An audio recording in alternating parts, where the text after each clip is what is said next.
नमस्कार, स्वागत है आप सभी का। भारतीय कृषि के 500 से अधिक प्रश्नों को हम इस सीरीज में देखने जा रहे हैं और ये वन लाइनर फॉर्म में है, कंप्लीट रिवीजन के लिए हैं। आप किसी भी एग्ज़ाम की तैयारी कर रहे हैं और एग्ज़ाम देने से पहले आपको ये वीडियो देखना ज़रूर चाहिए, क्योंकि इस वीडियो से आपको कई सारे प्रश्न भारतीय कृषि में मिलेंगे। आप जानते हैं कि भारतीय कृषि में प्रश्न बहुत ज़्यादा विविध तरीके से नहीं पूछे जाते हैं, यानी बहुत ज़्यादा बदल बदल कर प्रश्न नहीं आते हैं। ज़्यादातर क्वेश्चन जो है प्रीवियस ईयर से या प्रीवियस ईयर बेस्ड क्वेश्चन आते हैं, उससे मिलते जुलते क्वेश्चन आते हैं। तो इसमें प्रीवियस ईयर क्वेश्चंस का भी समायोजन कर दिया गया है। जितने भी वनडे एग्ज़ाम्स हैं उनके सारे प्रश्नों को ले लिया गया है। उसके अलावा बाकी जो बहुत ही महत्वपूर्ण प्रश्न हैं, जिनके आने की आपके एग्ज़ाम में संभावना बनी रहती है, ऐसे सभी प्रश्नों को हम इसमें कवर करेंगे। इसलिए इस वीडियो को पूरा एक साथ देखिएगा और कम से कम 2 बार रिवीजन करिएगा। आपका कृषि का जो पोर्शन है पूरा का पूरा रिवाइज हो जाएगा। हर एग्ज़ाम के लिए ये इक्वली इम्पॉर्टेंट है। इसमें उत्पादन और का भी डेटा दिया गया है। कृषि से संबंधित जो नवीनतम डेटा है, कृषि के क्षेत्र में जो जीडीपी दर है, जीवीए है, लेटेस्ट जो है कृषि संगणना से संबंधित आंकड़े, तो ये सब हमारी जो है इस ई बुक में जो है आपको मिल जाएगा। आप लोग पीडीएफ की डिमांड करते हैं, इसलिए मैं पहले ही बोल दे रहा हूँ कि कृषि से संबंधित जो करंट अफेयर्स है, जिसमें उत्पादन का डेटा और बाकी अन्य डेटा हैं वो, उसके अलावा खनिज का डेटा, आर्थिकी और बाकी जितना भी लेटेस्ट करंट अफेयर्स है, ये हमारे अगस्त 2020 के स्पेशल एडिशन में आपको मिल जाएगा। इसको प्राप्त करने की प्रक्रिया ये है कि इस वीडियो के डिस्क्रिप्शन बॉक्स में और पिन कमेंट में इसका लिंक दिया हुआ। साथ ही अगर आप उसको नहीं ढूंढ पा रहे हैं तो आप इस नंबर पर संपर्क करिए 9506742546। इस पर जो है करंट अफेयर्स अगस्त लिख के भेज दीजिए, आपको लिंक दे दिया जाएगा। तो चलिए शुरू करते हैं। पहला क्वेश्चन देखते हैं। दशहरी नीलम के क्रॉस से आम की कौन सी प्रजाति पैदा की गई है?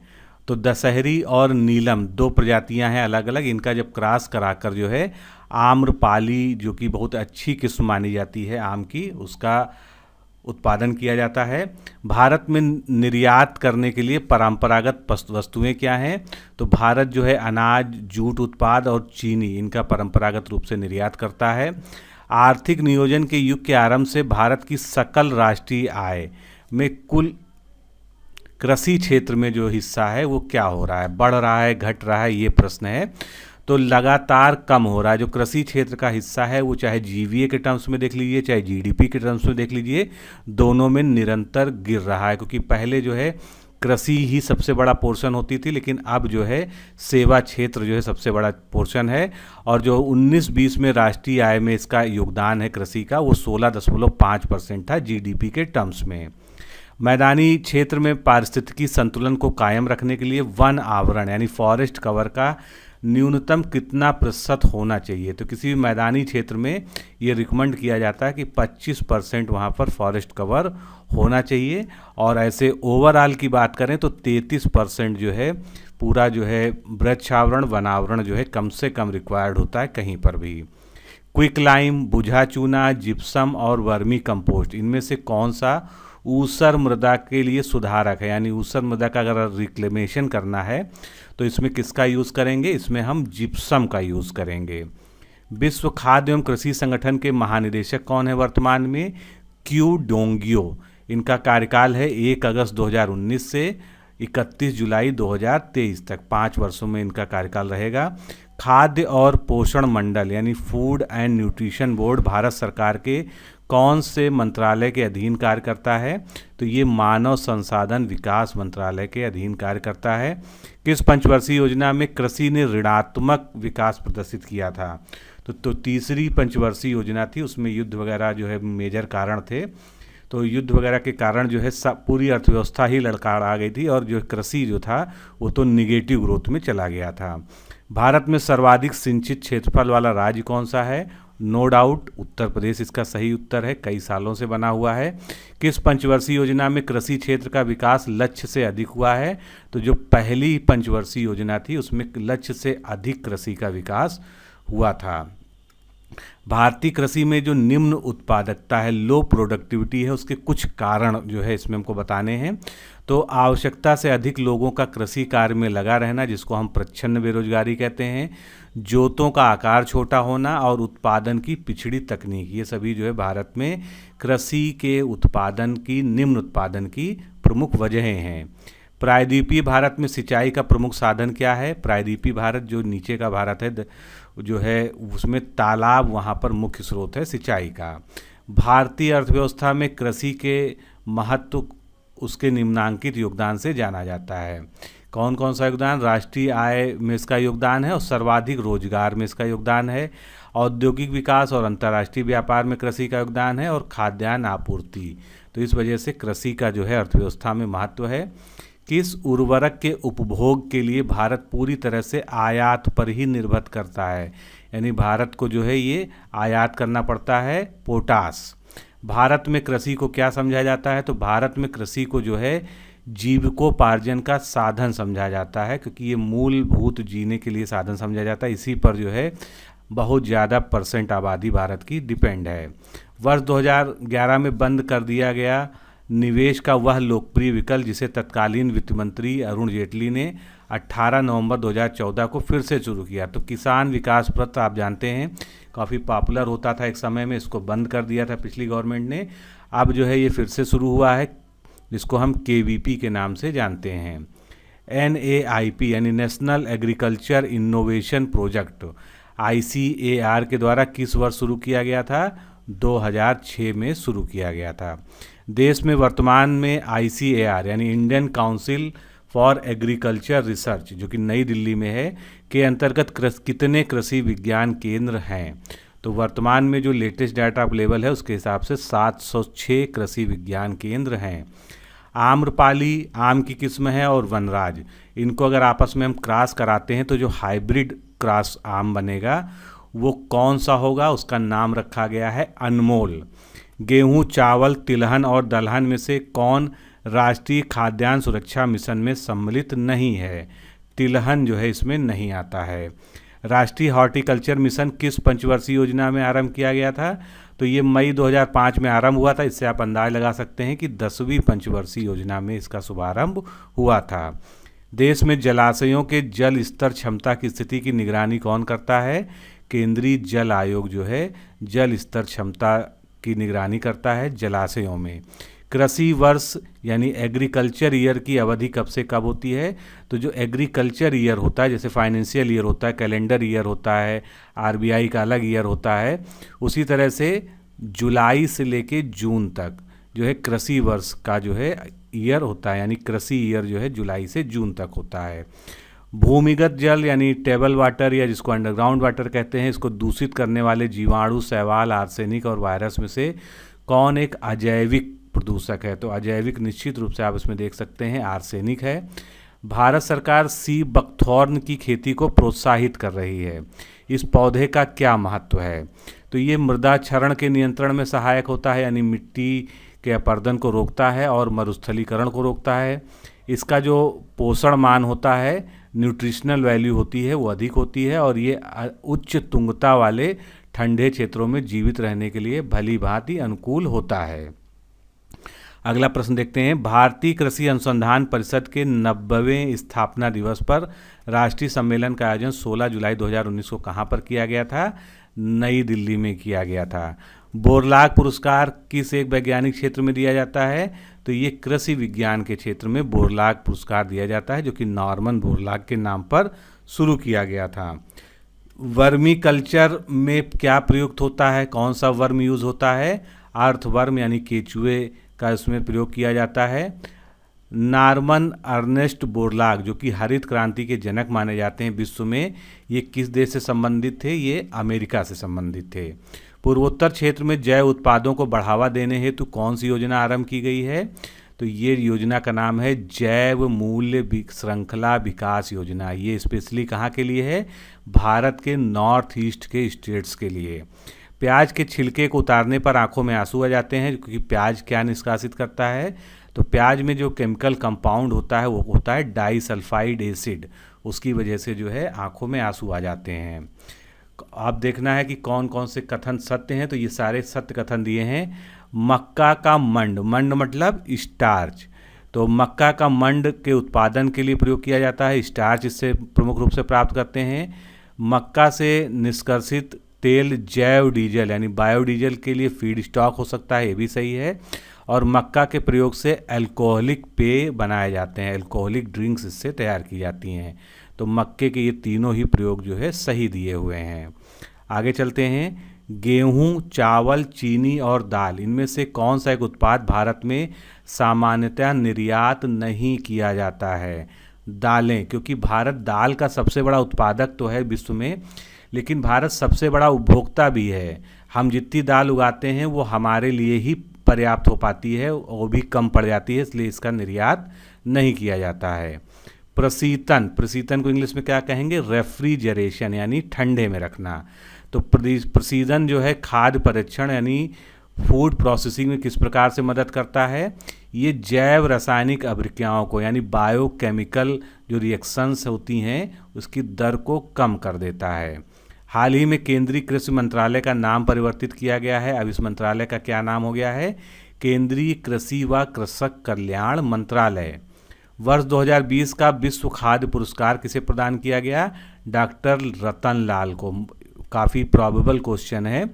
और पहला विश्व खाद्य पुरस्कार किसको दिया गया था? डॉक्टर MS स्वामीनाथन को।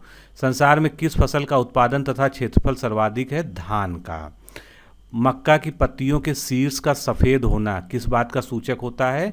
तो अगर मक्का के पत्तियों का जो ऊपरी भाग है वो सफ़ेद हो रहा है तो इसका मतलब उसमें जिंक की कमी हो रही है। विश्व में कपास का सर्वाधिक क्षेत्रफल कहाँ पर पाया जाता है? भारत में पाया जाता है। लेकिन भारत का उत्पादन में कौन सा स्थान है? कपास के दूसरा स्थान है। पहला स्थान किसका है? चाइना का है।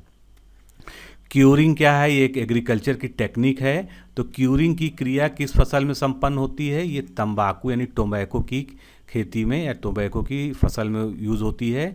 गन्ने के रस में समग्र ठोस पदार्थ में प्रतिशत को क्या कहते हैं?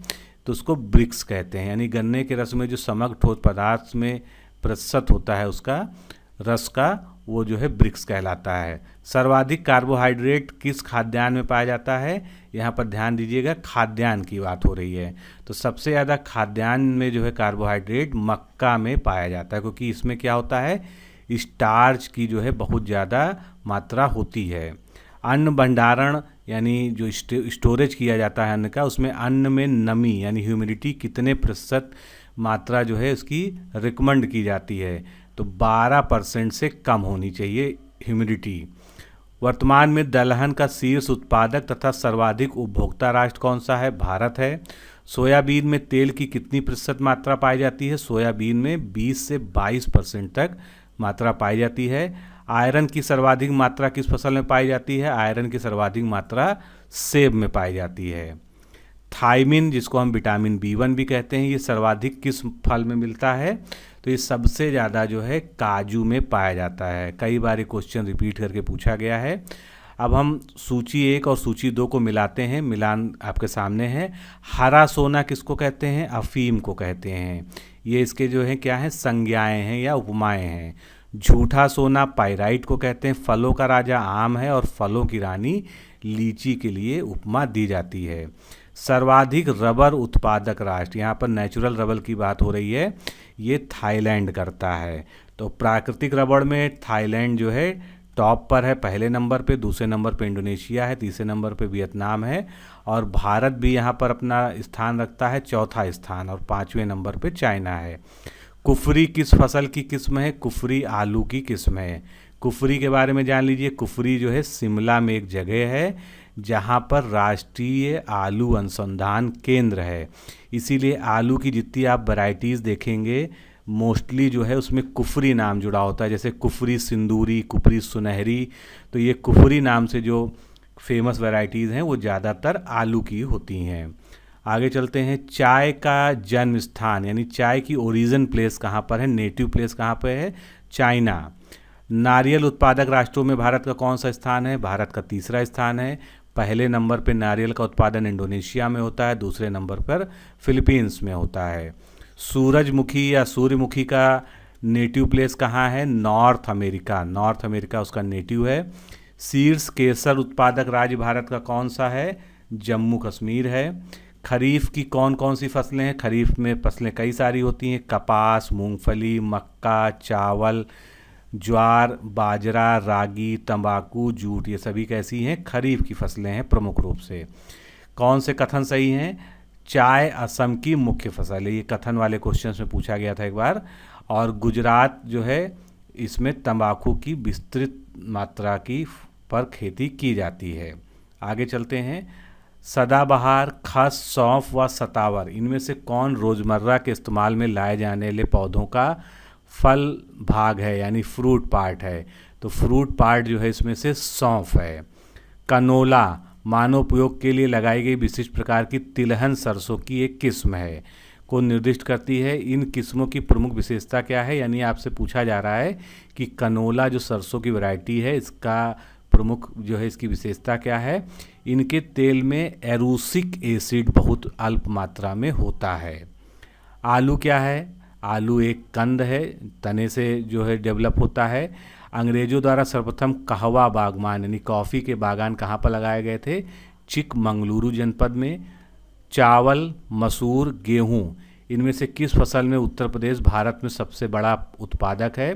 तो निश्चित रूप से गेहूं का जो है सबसे बड़ा उत्पादक है, लेकिन चावल या धान की बात कर लेते हैं। धान का सबसे बड़ा उत्पादक पश्चिम बंगाल है, उसके बाद दूसरे नंबर पे उत्तर प्रदेश आता है, तीसरे नंबर पे पंजाब। मसूर का सबसे बड़ा उत्पादक मध्य प्रदेश है, दूसरे नंबर पर उत्तर प्रदेश है, तीसरे नंबर पर पश्चिम बंगाल है। ये सभी लेटेस्ट डाटा है जो 18-19 का चतुर्थ अनुमान है एग्रीकल्चर डिपार्टमेंट का, उसके अनुसार ये सभी डेटा है। आगे चलते हैं। केंद्रीय धान संस्थान जो कि कटक उड़ीसा में है के वैज्ञानिकों द्वारा विश्व का प्रथम अत्युत्तम धान का नामकरण हुआ है, तो इसका नाम क्या रखा गया है? लूनी श्री। राष्ट्रीय खाद्य प्रौद्योगिकी एवं प्रबंधन संस्थान कहाँ पर स्थापित है? ये कुंडली नामक जगह है हरियाणा में। कैल्शियम कार्बाइड रसायन कौन सी गैस उत्सर्जित करता है? इससे एसिटिलीन गैस निकलती है। फलों में अधिकतर कौन सी शुगर पाई जाती है? फ्रक्टोज शुगर फलों में पाई जाती है, हमेशा याद रखिएगा। फ्रूट्स से कौन सी शुगर? फ्रक्टोज शुगर, एफ का यहाँ पर है। खाद्य प्रसंस्करण यानी फूड प्रोसेसिंग के जनक कौन कहलाते हैं? तो इसके जनक कहलाते हैं निकोलस अपर्ट। नेक्स्ट क्वेश्चन देखते हैं। भारत में खाद्य पदार्थों के प्रोसेसिंग हेतु 3 गामा संयंत्र कहाँ लगाए गए हैं? तो ये 3 संयंत्र हैं, एक तो सोनीपत हरियाणा में है, दूसरा अंबरनाथ महाराष्ट्र में, तीसरा गुजरात में है। सीरे में एस्टिक एसिड की मात्रा कितने % होती है? तो सीरे में एस्टिक एसिड होता है 2 से 3% तक। अम्लीय यानी एसिडिक खाद्य पदार्थ में उपस्थित जीवाणु किस तापक्रम पर निष्क्रिय करते हैं? 100 डिग्री सेंटीग्रेड पर। मार्मलेट तैयार किया जाता है, मार्मलेट जो है नींबू प्रजाति यानी सिट्रस फ्रूट्स की जो प्रजातियां हैं सिट्रस की, उससे तैयार किया जाता है। नमक की कितनी मात्रा जो है खाद्य प्रसंस्करण के लिए पर्याप्त होती है? 15 से 25%। आगे बढ़ते हैं। जैली में अम्ल, चीनी की सांद्रता एवं जल की मात्रा कितनी होनी चाहिए? तो जैली में अम्ल कितना होना चाहिए क्रमशः देख लेते हैं। 0.5 से लेके 1% तक। चीनी की सांद्रता जो है जैली में 65% तक, और जल की मात्रा जो है 33 से 38% तक होती है। पोटेशियम मेटाबाइसल्फेट का प्रयोग किसमें करते हैं? हल्के रंग वाले पेय पदार्थों में पोटेशियम मेटाबाइसल्फेट मिलाते हैं। आचार में जो नमक मिलाया जाता है कितने प्रतिशत मात्रा होनी चाहिए? 15 से 16% होनी चाहिए। लहसुन में जो विशिष्ट गंध आती है उसका कारण क्या होता है? सल्फर यौगिक, सल्फर कंपाउंड्स होते हैं, उसके कारण लहसुन में एक विशेष गंध होती है। टमाटर का जो केचप बनता है उसमें प्रयुक्त होने वाली संरक्षी रसायन यानी प्रिजर्वेटिव कौन सा उसमें यूज़ होता है? Sodium benzoate. आगे चलते हैं। फल एवं सब्जी प्रसंस्करण उद्योग की स्थापना कब की गई थी? 1 जनवरी 1993 को की गई थी। कार्डियल बनाने के लिए कुल ठोस पदार्थ एवं सल्फर डाइऑक्साइड की कितनी मात्रा होनी चाहिए? 30%, और सल्फर डाइऑक्साइड जो है 350 ppm पार्ट पर मिलियन होना चाहिए। भारत में खाद्य प्रसंस्करण उद्योग मंत्रालय की स्थापना कब की गई थी? जुलाई 1988 में। सूरजमुखी, सरसों, मूंगफली एवं सोयाबीन वनस्पति तेल में से कौन सा हृदय रोगियों के लिए उपयुक्त है? सूरजमुखी का तेल। पके आम, पके पपीते, गाजर और पके टमाटर में से सर्वाधिक विटामिन ए किसमें पाया जाएगा? तो बहुत बार ये क्वेश्चन पूछा गया है, कई बार घुमा घुमा के पूछा जाता है। तो अगर हम पके हुए आम की बात करते हैं तो सबसे ज़्यादा विटामिन ए उसी में पाया जाता है। आगे चलते हैं। आलू, बंडा, शकरकंद और जिमीकंद, ये सभी सब्जियां आप लोग जानते होंगे। इनमें से कौन सी सब्जी जो है रूपांतरित जड़ है यानी मॉडिफाइड रूट है? तो ये है शकरकंद। आलू, टमाटर, आम और अंगूर में से किस फल का विश्व में सर्वाधिक उत्पादन किया जाता है? तो दुनिया में सबसे ज़्यादा जो है इन फलों में से आलू का उत्पादन होता है। प्याज, मेथी, लोबिया में से किस सब्जी में सर्वाधिक कैल्शियम तत्व पाया जाता है? सबसे ज़्यादा कैल्शियम पाया जाता है मेथी में। रागी, चावल, अंडा और बिना मलाई वाला दूध में से कौन सा एक पौष्टिक कैल्शियम का अच्छा स्रोत नहीं है? तो चावल में जो है कैल्शियम की मात्रा बहुत ही कम पाई जाती है, बाकी सभी में कैल्शियम पाया जाता है। सेब, संतरा, आंवला और आम, तो ये 4 फ्रूट्स हैं। इनमें से किस फल में एस्पार्बिक एसिड की मात्रा सर्वाधिक होती है? एस्पार्बिक एसिड मतलब विटामिन सी, तो आंवला में जो है सर्वाधिक होता है इन सभी में से। सस्य स्वरूप को प्रभावित करने वाला सर्वाधिक महत्वपूर्ण पहलू क्या है? भौगोलिक सोच विचार। भारत में मक्के की फसल किसके द्वारा लाई गई थी? तो भारत में जो मक्के की फसल इंट्रोड्यूस कराई गई थी वो पुर्तगालियों द्वारा कराई गई थी। अब मक्के में जो है हम शीर्ष उत्पादक राज्य भारत में बात कर लेते हैं तो कर्नाटक है, दूसरे नंबर पर मध्य प्रदेश है, तीसरे नंबर पर बिहार है। अधिकांश फलों में फ्रक्टोज शुगर पाई जाती है, किंतु अंगूर में ग्लूकोज की अधिकता होती है। और सुक्रोज किस में पाया जाता है? सुक्रोज जो है गन्ने में पाया जाता है। एस से शुगर केन, और शुगर केन में क्या पाया जाता है? सुक्रोज पाया जाता है। इसको ऐसे याद रखिएगा एस वाले फार्मूले से। रोज सेंटेड प्रजाति किस फसल की संबंधित है? ये लीची संबंधित है। सुपर स्टार प्रजाति क्या है? ये गुलाब की एक प्रजाति है। अल्फा क्या होती है? एक प्रकार की घास होती है। 1 स्क्वायर किलोमीटर यानी 1 वर्ग किलोमीटर में कितने हेक्टेयर होते हैं? 100 हेक्टेयर होते हैं 1 स्क्वायर किलोमीटर में।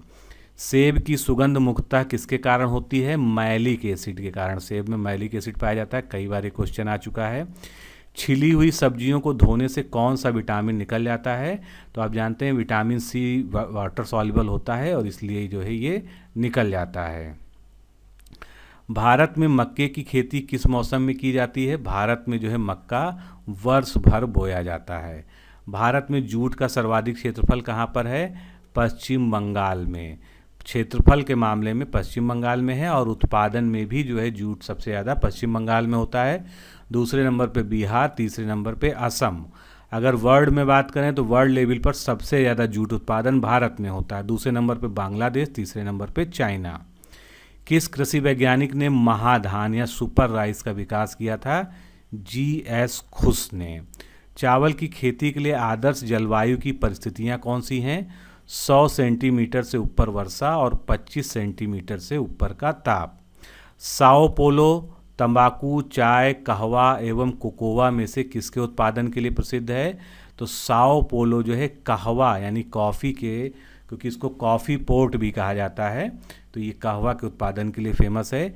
यदि खाद्यान्नों को सुरक्षित करना हो तो कटाई के समय उसकी आर्द्रता अंश कितने प्रतिशत से अधिक नहीं होनी चाहिए? तो कटाई के समय जो है खाद्यान्न में जो है ह्यूमिडिटी का अंश जो है ये 12% से अधिक नहीं होना चाहिए।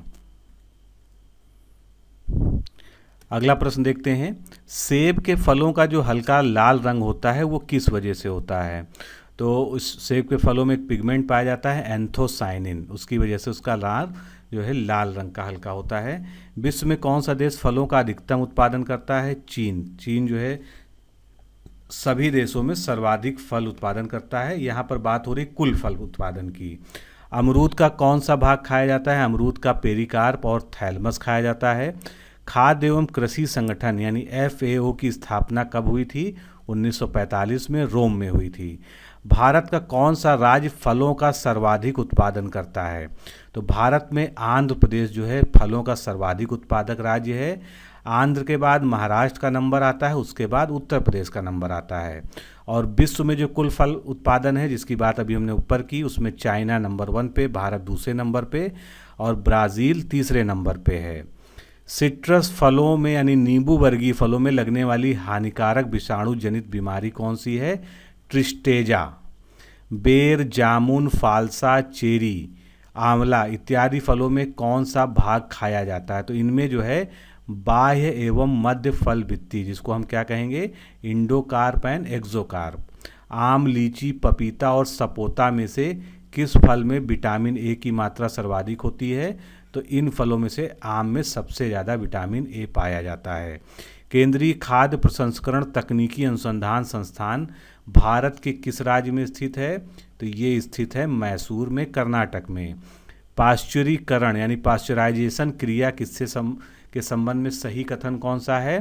तो सही कथन ये है कि फलों को 100 डिग्री तापक्रम के नीचे गर्म करना चाहिए। उससे ऊपर गर्म करने से जो है उसके जो एंजाइम्स होते हैं, जो विटामिन्स होते हैं, वो सभी जो है खराब हो जाते हैं। स्टेरलाइजेशन प्रक्रिया अपनाते हैं किसमें? सब्जियों में। जब सब्जियों का जो है प्रसंस्करण किया जाता है तो उसका जो है स्टेरलाइजेशन किया जाता है। जेली में पानी की कितनी मात्रा होनी चाहिए? तो जेली बनाते समय उसमें 33 से 38% तक जो है अधिकतम पानी होना चाहिए। जेली बनाने में चीनी की जो सांद्रता है, यानी चीनी का जो कंसंट्रेशन है शुगर का, वो कितना होना चाहिए? 65%। मार्मलेट तैयार किया जाता है सिट्रस फ्रूट से यानी नींबू जाति के फलों से। आम किस देश का मूलज है, यानी कहाँ का नेटिव है, कहाँ की उत्पत्ति है आम की? तो आम जो है इंडो बर्मन ओरिजिन का है। इसका उत्पादन अगर भारत में बात करें तो उत्तर प्रदेश टॉप पर है, उसके बाद आंध्र प्रदेश, उसके बाद कर्नाटक।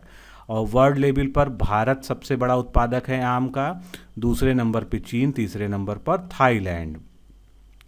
पोटेशियम मेटा बाइसल्फेट का प्रयोग करते हैं हल्के रंग वाले पेय पदार्थों में। पपेन किस फल से एकत्रित किया जाता है या निकाला जाता है? तो पपेन जो है ये पपीता से निकाला जाता है। अब पपीते के उत्पादन के बारे में जान लेते हैं। तो विश्व में जो है भारत पपीते का सबसे बड़ा उत्पादक है, उसके बाद ब्राज़ील, उसके बाद मैक्सिको का नंबर आता है। और वहीं पर भारत में बात करें तो सबसे बड़ा पपीता उत्पादक राज्य है आंध्र प्रदेश। रूटेसी किस कुल का फल है, यानी रूटेसी कुल का यानी रूटेसी फैमिली का कौन सा फल है? कमरख। अमरूद, पपीता, काजू और करौंदा में से विटामिन B1 का धनी स्रोत कौन सा है? सबसे ज़्यादा विटामिन B1, जिसको हम थायमीन कहते हैं, काजू में पाया जाता है। बाथरूम फ्रूट किसे बोला जाता है? बाथरूम फ्रूट जो है आम की संज्ञा दी जाती है। आम का कुरचना यानी मैंगो मैलफॉर्मेशन रोग के रोग रोधी आम की किस्में कौन सी, यानी ऐसी किस्में जिसमें ये बीमारी यानी मैंगो मालफॉर्मेशन की बीमारी नहीं होती है? तो बहादुरन, इलायची और एलिव, ये 3 किस्में हैं जिसमें आम की कुरचना वाली बीमारी नहीं होती है। आम की सीडलेस यानी बीज रहित वैरायटी कौन सी है? सिंधु है, कई बार पूछा गया एग्जाम में। आम की आम्रपाली किस्म के प्रति हेक्टेयर कितने पौधे या वृक्ष लगाए जा सकते हैं? 1600 एक हेक्टेयर में। कैंकर रोग किस फल की चिंताजनक समस्या है? ये नींबू में लगता है। आम की बेमौसमी यानी हर मौसम में उगाई जा सकने वाली किस्म कौन सी है? निरंजन। किसमें ब्लाचिंग की क्रिया अपनाई जाती है? सब्जियों में ब्लाचिंग क्रिया अपनाई जाती है। स्पॉन्जी टिश्यू के कारण आम की प्रजाति जिसका निर्यात कुप्रभावित हो रहा है वो कौन सी है? अल्फांसो। अल्फांसो जो है प्रमुख निर्यातक किस्म है आम की, लेकिन इसमें एक बीमारी हो जाती है जिसका नाम है स्पॉन्जी टिश्यू। हरित क्रांति के फलस्वरूप गेहूं का प्रति एकड़ उत्पादन का रिकॉर्ड अंक क्या था? 222 किलोग्राम प्रति एकड़ उत्पादन का रिकॉर्ड हुआ था। दक्षिण भारत में उच्च कृषि उत्पादकता का क्षेत्र कहाँ पर पाया जाता है? तमिलनाडु के तट पर। देश में सर्वाधिक गन्ने का उत्पादक राज्य कौन सा है? उत्तर प्रदेश, दूसरे नंबर पे महाराष्ट्र, तीसरे नंबर पे कर्नाटक। और विश्व की बात करें तो गन्ना सबसे ज़्यादा ब्राज़ील में, दूसरे नंबर पे भारत में उत्पादित होता है। फलों में पैक्टिज की मात्रा ज्ञात करने हेतु किस यंत्र का उपयोग करते हैं? इसके लिए यूज़ करते हैं जेल मीटर। कौशल किस फसल की एक उन्नत प्रजाति है? कौशल जो है मूंगफली की उन्नत प्रजाति है। भारत में सर्वाधिक काफ़ी उत्पादक राज्य कर्नाटक है। मैक्रोनी गेहूं किन परिस्थितियों के लिए सबसे उपयुक्त है? असिंचित परिस्थितियों के लिए, यानी जहां पर जो है सिंचाई के साधन बहुत ही कम मौजूद होते हैं। अखरोट में कुल वसा यानी कुल फैट का कितना प्रतिशत होता है? अखरोट में 64.4% जो है फैट पाया जाता है। आम का खाया जाने वाला भाग कौन सा है? मीजोकार्प यानी मध्य फल भित्ति। कौन सा शहर बागों के नगर के नाम से प्रसिद्ध है? तो अगर हम देश में इसका उत्तर ढूंढेंगे तो पूरे देश में बेंगलुरु को जो है बागों का नगर कहते हैं, लेकिन अगर ये उत्तर प्रदेश के संदर्भ में आपसे पूछा जाता है तो लखनऊ इसका सही उत्तर होगा। स्पंजी ऊतक क्षय अभी हमने बात की थी, जिसका नाम स्पंजी टिश्यू इंग्लिश में, ये किस फसल की हानिकारक रोग है? आम का, जो अल्फांसो की किस्म को प्रभावित करता है। मसूर, अलसी, सरसों और सोयाबीन में कौन सी एक खरीफ की फसल है? तो इसमें से सोयाबीन जो है एक खरीफ की फसल है। पालक, गाजर, पात गोभी और फूल गोभी, इसमें से विटामिन ए की सर्वाधिक मात्रा किसमें पाई जाती है? सबसे ज़्यादा विटामिन ए पालक में पाया जाता है। केले के वृक्ष का प्रसारण किस विधि द्वारा किया जाता है? सोड़, भुस्तारी या वाटर सकर्स के द्वारा।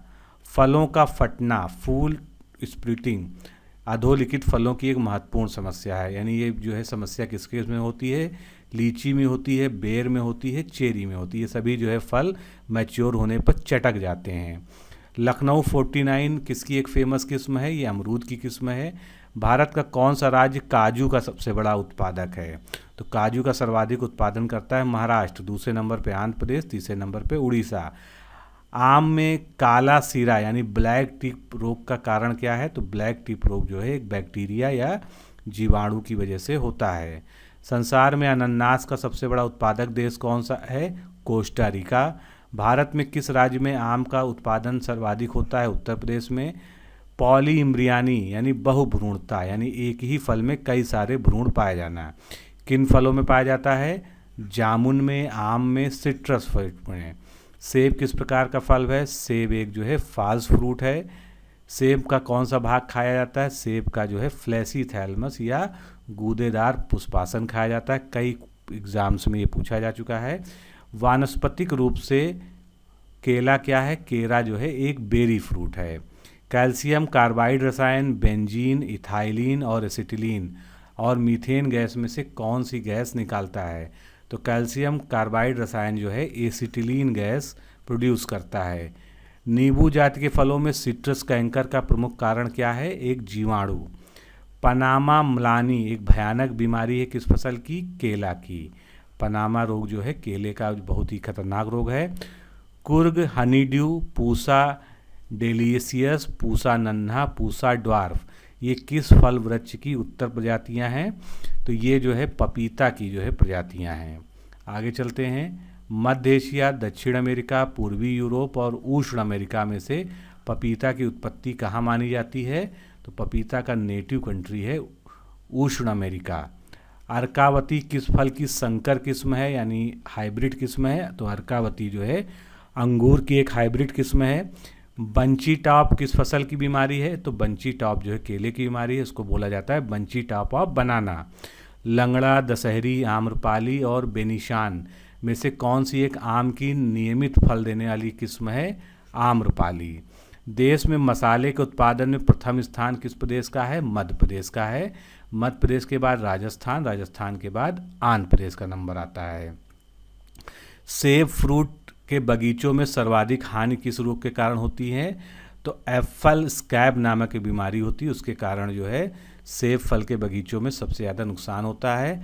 पूसा सीडलेस किस्म आम, अंगूर, अमरूद और अनानास में से किसकी है? तो जो पूसा सीडलेस है ये अंगूर की एक प्रजाति है। पपीते के फलों में पीला रंग किस पिगमेंट के कारण होता है? ये होता है कैरिका जैंथिन नामक पिगमेंट के कारण। सिगाटोका किस फल वृक्ष से संबंधित है? सिगाटोका जो है ये केले संबंधित है। कल्याण सोना बहुत ही फेमस किस्म है किसकी? गेहूं की। कई बार ये क्वेश्चन पूछा गया एग्जाम्स में। किस खुशबूदार उपज यानी मसाले के उत्पादन के लिए नागौर प्रसिद्ध है राजस्थान का? मेथी के उत्पादन के लिए। लीची फल को खाने वाला भाग कौन सा है? लीची का हम क्या खाते हैं? गूदेदार बीज चोल, जिसको हम फ्लैसी एरिल कहते हैं इंग्लिश में। आम, अमरूद, जामुन और बेल में से कौन सा फल डायबिटीज़ रोगी यानी शुगर पेशेंट के लिए अमृत माना जाता है? जामुन। जामुन का फल भी खाया जाता है, जामुन के जो बीज होते हैं उसको पीस के भी उसका चूर भी खिलाया जाता है। कौन सा रसायन फलों और सब्जियों को दृढ़ रखने के लिए उपयोग किया जाता है? Calcium chloride. जेली के लिए फलियों की पर्याप्त मात्रा होनी चाहिए, तो फलों में पैक्टिन जो है पर्याप्त मात्रा में होना चाहिए। सिरका या विनेगर में कितने प्रतिशत एसिटिक एसिड होता है? 4 to 5%। अल्कोहलिक किण्वन में खमीर किस पर क्रिया करता है? कार्बोहाइड्रेट पर क्रिया करता है। सेब को चाकू से काटने पर उसका रंग किस कारण से भूरा हो जाता है? तो जब सेब को चाकू से काटा जाता है तो पहले इसका सामान्य उत्तर है कि उसमें एंजाइम की क्रिया होती है। तो फलों में स्थित जो है पॉलीफिनॉलिक कंपाउंड जो है वायु में ऑक्सीडाइज होकर रंग बदल देते हैं और वो जो है भूरा दिखने लगता है। स्क्वैश किस प्रकार के फलों से बनाया जाता है? नींबू तथा संतरा, यानी जितने भी सिट्रस फ्रूट्स होते हैं जिसमें नींबू आता है, संतरा आता है, खट्टे फल आते हैं, वो सभी उससे स्क्वैश बनाया जा सकता है। फलों में रंग परिवर्तन होता है किस कारण? एंजाइम्स के कारण। जेली में प्रायः किस फल का प्रयोग किया जाता है? तो जेली में अमरूद, सेब, अंगूर और करौंदा इनका प्रयोग किया जाता है जिनमें पेक्टिन अच्छी मात्रा में पाया जाए। शीतगृह या रेफ्रिजरेटर में यानी कोल्ड स्टोरेज या रेफ्रिजरेटर में फल तथा सब्जियों को कितने तापमान पर रखना चाहिए? तो फल तथा सब्जियों को 3.9 to 7.2 डिग्री सेंटीग्रेड पर रखना चाहिए। केंद्रीय खाद्य प्रौद्योगिकी अनुसंधान संस्थान कहाँ पर है? मैसूर, कर्नाटक में। सोडा वाटर नामक पेय में कौन सा पदार्थ मिलाया जाता है? कार्बन डाइऑक्साइड मिलाई जाती है। भारत में स्वीकृत प्राप्त 2 प्रमुख परिरक्षक मतलब प्रिजर्वेटिव्स जो मिलाए जाते हैं कृत्रिम रूप से, तो ये प्रिजर्वेटिव्स कौन से हैं जो स्वीकृति प्राप्त हैं? एक तो सोडियम बेंजोएट है और दूसरा पोटेशियम मेटाबाइसल्फेट है। ये भारत में जो है सरकार की तरफ से संस्तुति प्राप्त हैं। सुमेलन करना है हमको। खट्टा दूध में क्या होता है? लैक्टिक एसिड होता है। सिरका और अचार में एसिटिक एसिड होता है। सोडा वाटर और जितनी भी कोल्ड ड्रिंक्स होती हैं उसके अलावा कार्बोनेटेड, उसमें कार्बोनिक एसिड होता है। और सेब में क्या होता है? सेब में मैलिक एसिड होता है। शक्कर के किण्वन मतलब फर्मेंटेशन, तो चीनी के फर्मेंटेशन से क्या बनता है? इथाइल अल्कोहल बनता है। फलों को जेली बनाने में सामान्यतः किस अम्ल का उपयोग करते हैं? तो जेली बनाना है अगर फलों को तो उसमें साइट्रिक एसिड का यूज़ किया जाता है। एक सूक्ष्म जीव जो शराब उद्योग में अल्कोहलिक किण्वन यानी अल्कोहलिक फर्मेंटेशन के लिए यूज़ होता है वो कौन सा है? खमीर या ईस्ट। बिसएफनॉल ए क्या है? ये फूड पैकेजिंग के विकास में प्रयोग में लाया जाने वाला एक केमिकल है। अल्कोहलिक किण्वन में ग्लूकोज में कौन सा अल्कोहल बनता है? तो ग्लूकोज से बनता है एथिल अल्कोहल। लैक्टिक अम्ल किण्वन कैसी अभिक्रिया है? ऑक्सी और अनऑक्सी दोनों ही तरह की ये क्रिया है। फर्मेंटेशन की क्रिया को किस उपकरण द्वारा प्रदर्शित करते हैं? फर्मेंटेशन को कून्स नली के द्वारा दिखाते हैं। डीप्लाज्मोलाइसिस का उदाहरण क्या है? अंगूर का चीनी की घोल में सिकुड़ना, इसको जो है डीप्लाज्मोलिसिस कहते हैं। और प्लाज्मोलिसिस आपने पढ़ा होगा जो है कि अगर अंगूर को हम जो है किसी फ्लूइड में रख दें, अगर बाहर का कंसंट्रेशन कम है अंदर का ज़्यादा है तो अंदर से बाहर की ओर जो है उसका फ्लूइड निकल जाएगा। अगर अंदर कंसंट्रेशन ज़्यादा होगा यानी जिस तरफ कंसंट्रेशन ज़्यादा होता है और जो कम होता है कम की तरफ जो है उसका मूवमेंट होने लगता है।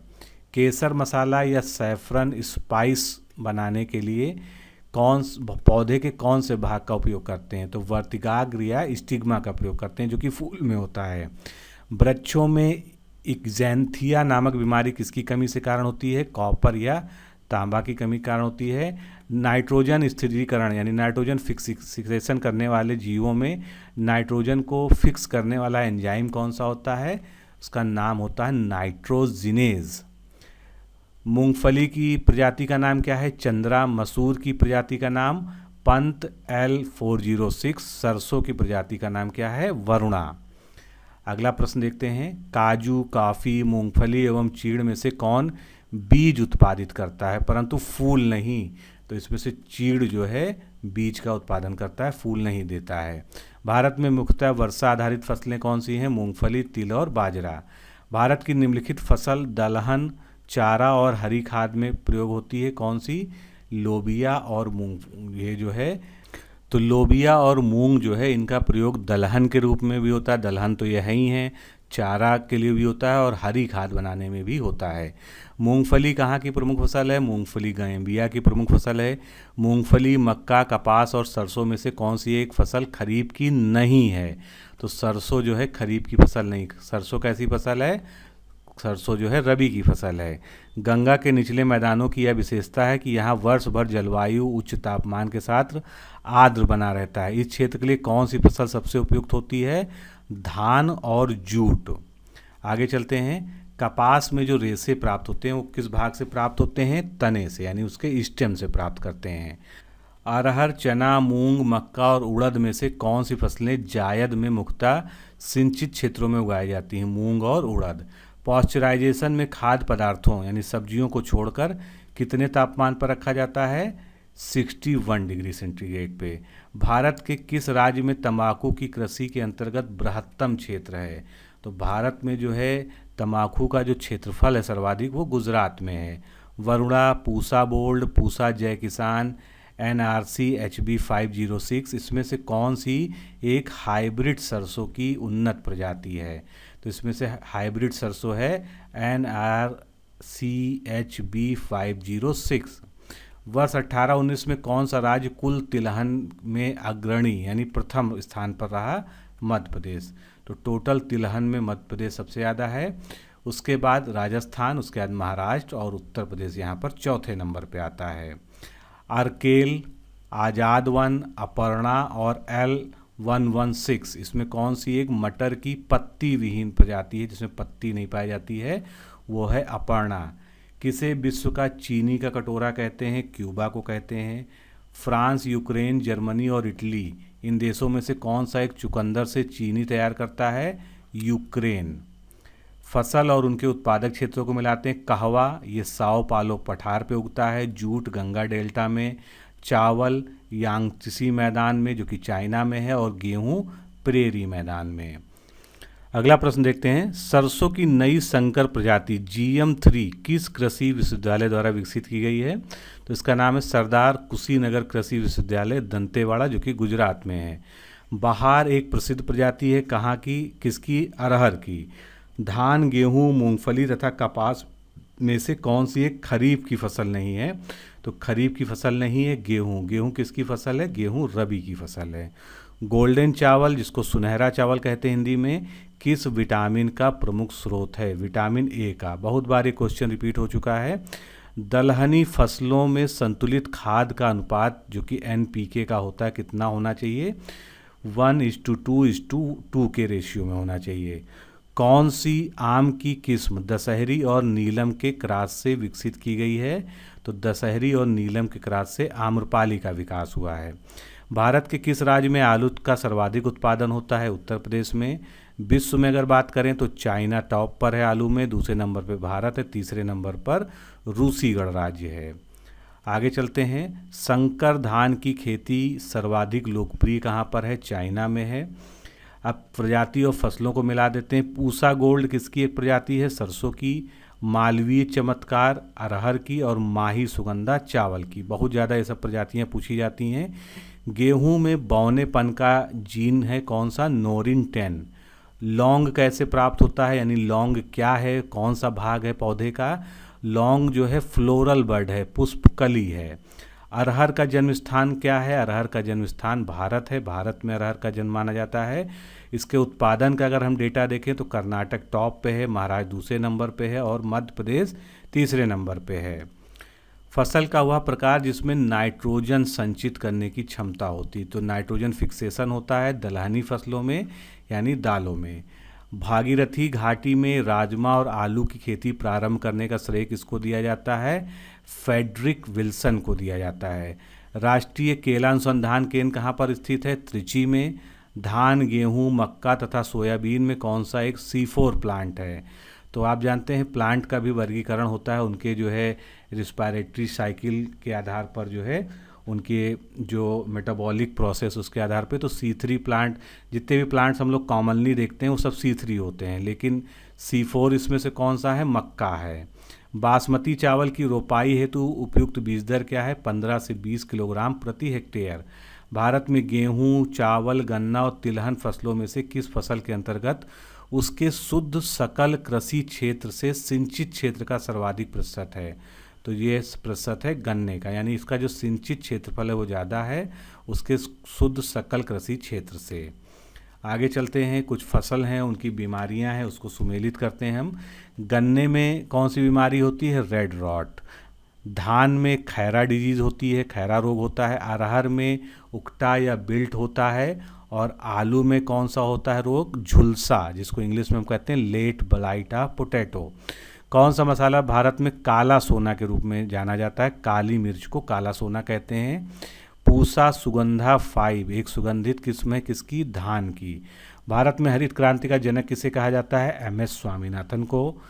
1903 में भारत की प्रथम चीनी मिल कहाँ पर स्थापित हुई थी? PCS का क्वेश्चन है ये प्रतापपुर में स्थापित की गई थी। कहाँ पर है ये? उत्तर प्रदेश के देवरिया में। राष्ट्रीय बागवानी परिषद या राष्ट्रीय बागवानी बोर्ड की स्थापना हुई थी वर्ष 1984 में। फसल और बीमारी देखते हैं। गेहूं में करनाल बंट डिजीज़ होती है, बाजरा में अरगट डिजीज़ होती है, मटर में बुकनी डिजीज़, जिसको पाउडरी मिल्ट्यू कहते हैं, तो ये पाउडरी मिल्ट्यू होता है मटर में। और चना में उकठरा या विल्ट रोग होता है। आगे चलते हैं, भारत, चीन, इंग्लैंड और USA 4 देश दिए हैं। इनमें कौन सा एक देश दलहनी फसलों का मुख्य उत्पादक तथा उपभोक्ता है? तो सबसे बड़ा उत्पादक और उपभोक्ता दोनों ही दलहनी फसलों का भारत है। उत्पादन इसका जो है लगभग 22.5% है और उपभोग उससे ज़्यादा है, क्योंकि तभी जो है भारत को कभी कभी दालों का आयात करना पड़ता है। कल्याण सोना, सोनार 64, सरबती सोनारा और सोनालिका अभी हमने इसमें पढ़ा है। तो गेहूं की कौन सी प्रजाति प्रेरित उत्वर्धन यानी इंड्यूस्ड म्यूटेशन के द्वारा विकसित की गई है? सोनारा 64। विश्व में सब्जियों का सर्वाधिक उत्पादन करने वाला देश कौन सा है? चाइना। और इस मामले पे भारत द्वितीय है। धान की उत्पत्ति कहाँ की मानी जाती है? धान जो है दक्षिण पूर्व एशिया की ओरिजिन या नेटिव माना जाता है। भारत के किस राज्य में गन्ने की खेती के अंतर्गत सर्वाधिक भूमि है? उत्तर प्रदेश में। कंचन एक उन्नत किस्म है किसकी? आंवला की। विश्व में चुकंदर के 2 सबसे बड़े उत्पादक देश कौन से हैं? रूस और फ्रांस, ये सबसे बड़े 2 उत्पादक हैं। कपास का प्रति हेक्टेयर उत्पादन विश्व में किस देश में सर्वाधिक है? तो प्रति हेक्टेयर जिसको हम उत्पादकता कहते हैं, प्रोडक्टिविटी कहते हैं, वो ऑस्ट्रेलिया में सर्वाधिक है। पूसा RH10, पूसा सुगंधा 3, पूसा सुगंध 5, पूसा बासमती 1, इनमें से कौन सी बासमती चावल की एक हाइब्रिड वैरायटी है? तो पूसा RH10 ये है बासमती धान की हाइब्रिड किस्म है। राज 3077 एक प्रजाति है गेहूं की। पंजाब, हरियाणा, उत्तर प्रदेश, मध्य प्रदेश में से किसमें धान की उत्पादकता सबसे ज़्यादा है? तो धान की उत्पादकता की अगर हम बात करेंगे तो सबसे ज़्यादा पंजाब में है। राई, उड़द, मक्का और गेहूं में से कौन वर्ष भर बोई जाने वाली फसल है? मक्का। पीताम्बरी किसकी एक प्रजाति है? पीताम्बरी जो है सरसों की एक प्रजाति है। USA के फ्लोरिडा, हवाई, कैलिफोर्निया और एरिजोना, ये सब USA के स्टेट्स हैं। इनमें से किसमें कॉफ़ी का उत्पादन होता है? हवाई द्वीप में। आगे चलते हैं, खेती और उनका नामकरण। तो फूलों की खेती को हम क्या कहते हैं? फ्लोरिकल्चर कहते हैं। फसलों की खेती को हम एग्रोनॉमी कहते हैं। सब्जियों की खेती को हम ऑलरीकल्चर कहते हैं। और फलों की खेती को हम पोमोलॉजी कहते हैं। ये प्रश्न जो है प्रायः पूछे जाते हैं एग्जाम में। विश्व के किस देश में धान की उत्पादकता सबसे ज़्यादा है? चीन में। विश्व का धान जीन बैंक कहाँ है? मनीला में है, जो कि फिलीपींस में है। मिर्च की तीक्ष्णता का क्या कारण होता है? तो मिर्च में जो है कैप्सेसिन पाया जाता है। कैप्सेसिन नामक जो है केमिकल कंपाउंड होता है, जिसकी वजह से उसमें तीखापन होता है। रतन, प्रतीक, महाते ओरा नामक फसल प्रजाति की खेती की अनुमति केंद्रीय कृषि मंत्रालय ने दे दी है। ये फसलें जो है किसकी जो हैं, ये मतलब ये प्रजातियां किस फसल की? ये सभी खेसारी दाल की हैं। भूमध्य सागरीय कृषि, प्राच्य कृषि, व्यापारिक कृषि और व्यापारिक बागवानी में से किस कृषि क्षेत्र छोटे क्षेत्रों में अधिक मानव श्रम की आवश्यकता होती है। तो इनमें सबसे ज़्यादा मानव श्रम चाहिए व्यापारिक बागवानी कृषि क्षेत्र में। पंजाब, हरियाणा, गुजरात और महाराष्ट्र में से किस राज्य की कृषि नीति में कृषि को उद्योग का दर्जा दिया गया है? तो कृषि को उद्योग का दर्जा दिया गया है महाराष्ट्र राज्य में। रबी फसलों के लिए 19-20 के विपणन मूल्य में गेहूं का न्यूनतम समर्थन मूल्य यानी एमएसपी का कितना रखा गया था? 1925 रुपये प्रति कुंटल। भारत की सार्वजनिक वितरण प्रणाली की व्यवस्था की शुरुआत कब की गई थी? 1950 में। अभिजीत सेन समिति की रिपोर्ट के अनुसार न्यूनतम समर्थन मूल्य यानी एमएसपी का निर्धारण किस लागत के आधार पर किया जाना चाहिए? C2 लागत के आधार पर। चाय, कॉफ़ी, रबड़ व तंबाकू के मूल्यों में उतार चढ़ाव को नियंत्रित करने के उद्देश्य से मूल्य स्थिरीकरण कोष की स्थापना के प्रस्ताव का अनुमोदन कब किया गया था? 20 फरवरी 2003 को। भारतीय खाद्य निगम की स्थापना किस सन में हुई थी? तो भारतीय खाद्य निगम या फूड कॉरपोरेशन ऑफ इंडिया, जिसको हम लोग FCI कहते हैं कॉमनली, 1965 में स्थापित हुआ था। भूधारण प्रणाली की रैयतवारी व्यवस्था की शुरुआत भारत में किसने की थी? टॉमस मुनरो ने की थी। भूदान आंदोलन कार्यक्रम आचार्य विनोबा भावे द्वारा सर्वप्रथम किस देश में आरंभ किया गया था? तो ये जो है सबसे पहले आंध्र प्रदेश में शुरू हुआ था। लक्षित सार्वजनिक वितरण प्रणाली में गरीबी रेखा के नीचे वाले परिवार यानी BPL परिवार के निर्धारण का मानक क्या है? तो सार्वजनिक वितरण प्रणाली में जिनकी वार्षिक आय 15,000 रुपये से कम है उनको BPL माना जाता है। चीनी वर्ष कब से कब तक होता है? यहाँ पर चीनी वर्ष का मतलब है शुगर केन या शुगर ईयर, यानी जो शुगर के उत्पादन का जो वर्ष माना जाता है, क्योंकि ये पेराई सत्र के हिसाब इसी के हिसाब से निर्धारित किया जाता है। तो शुगर वर्ष या चीनी वर्ष जो है अक्टूबर से सितंबर होता है।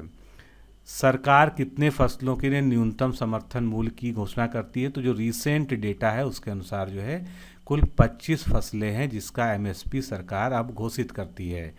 मूल्य सिद्धांत या प्राइस थ्योरी किसका भाग होती है? प्रक्षेत्र प्रबंध का।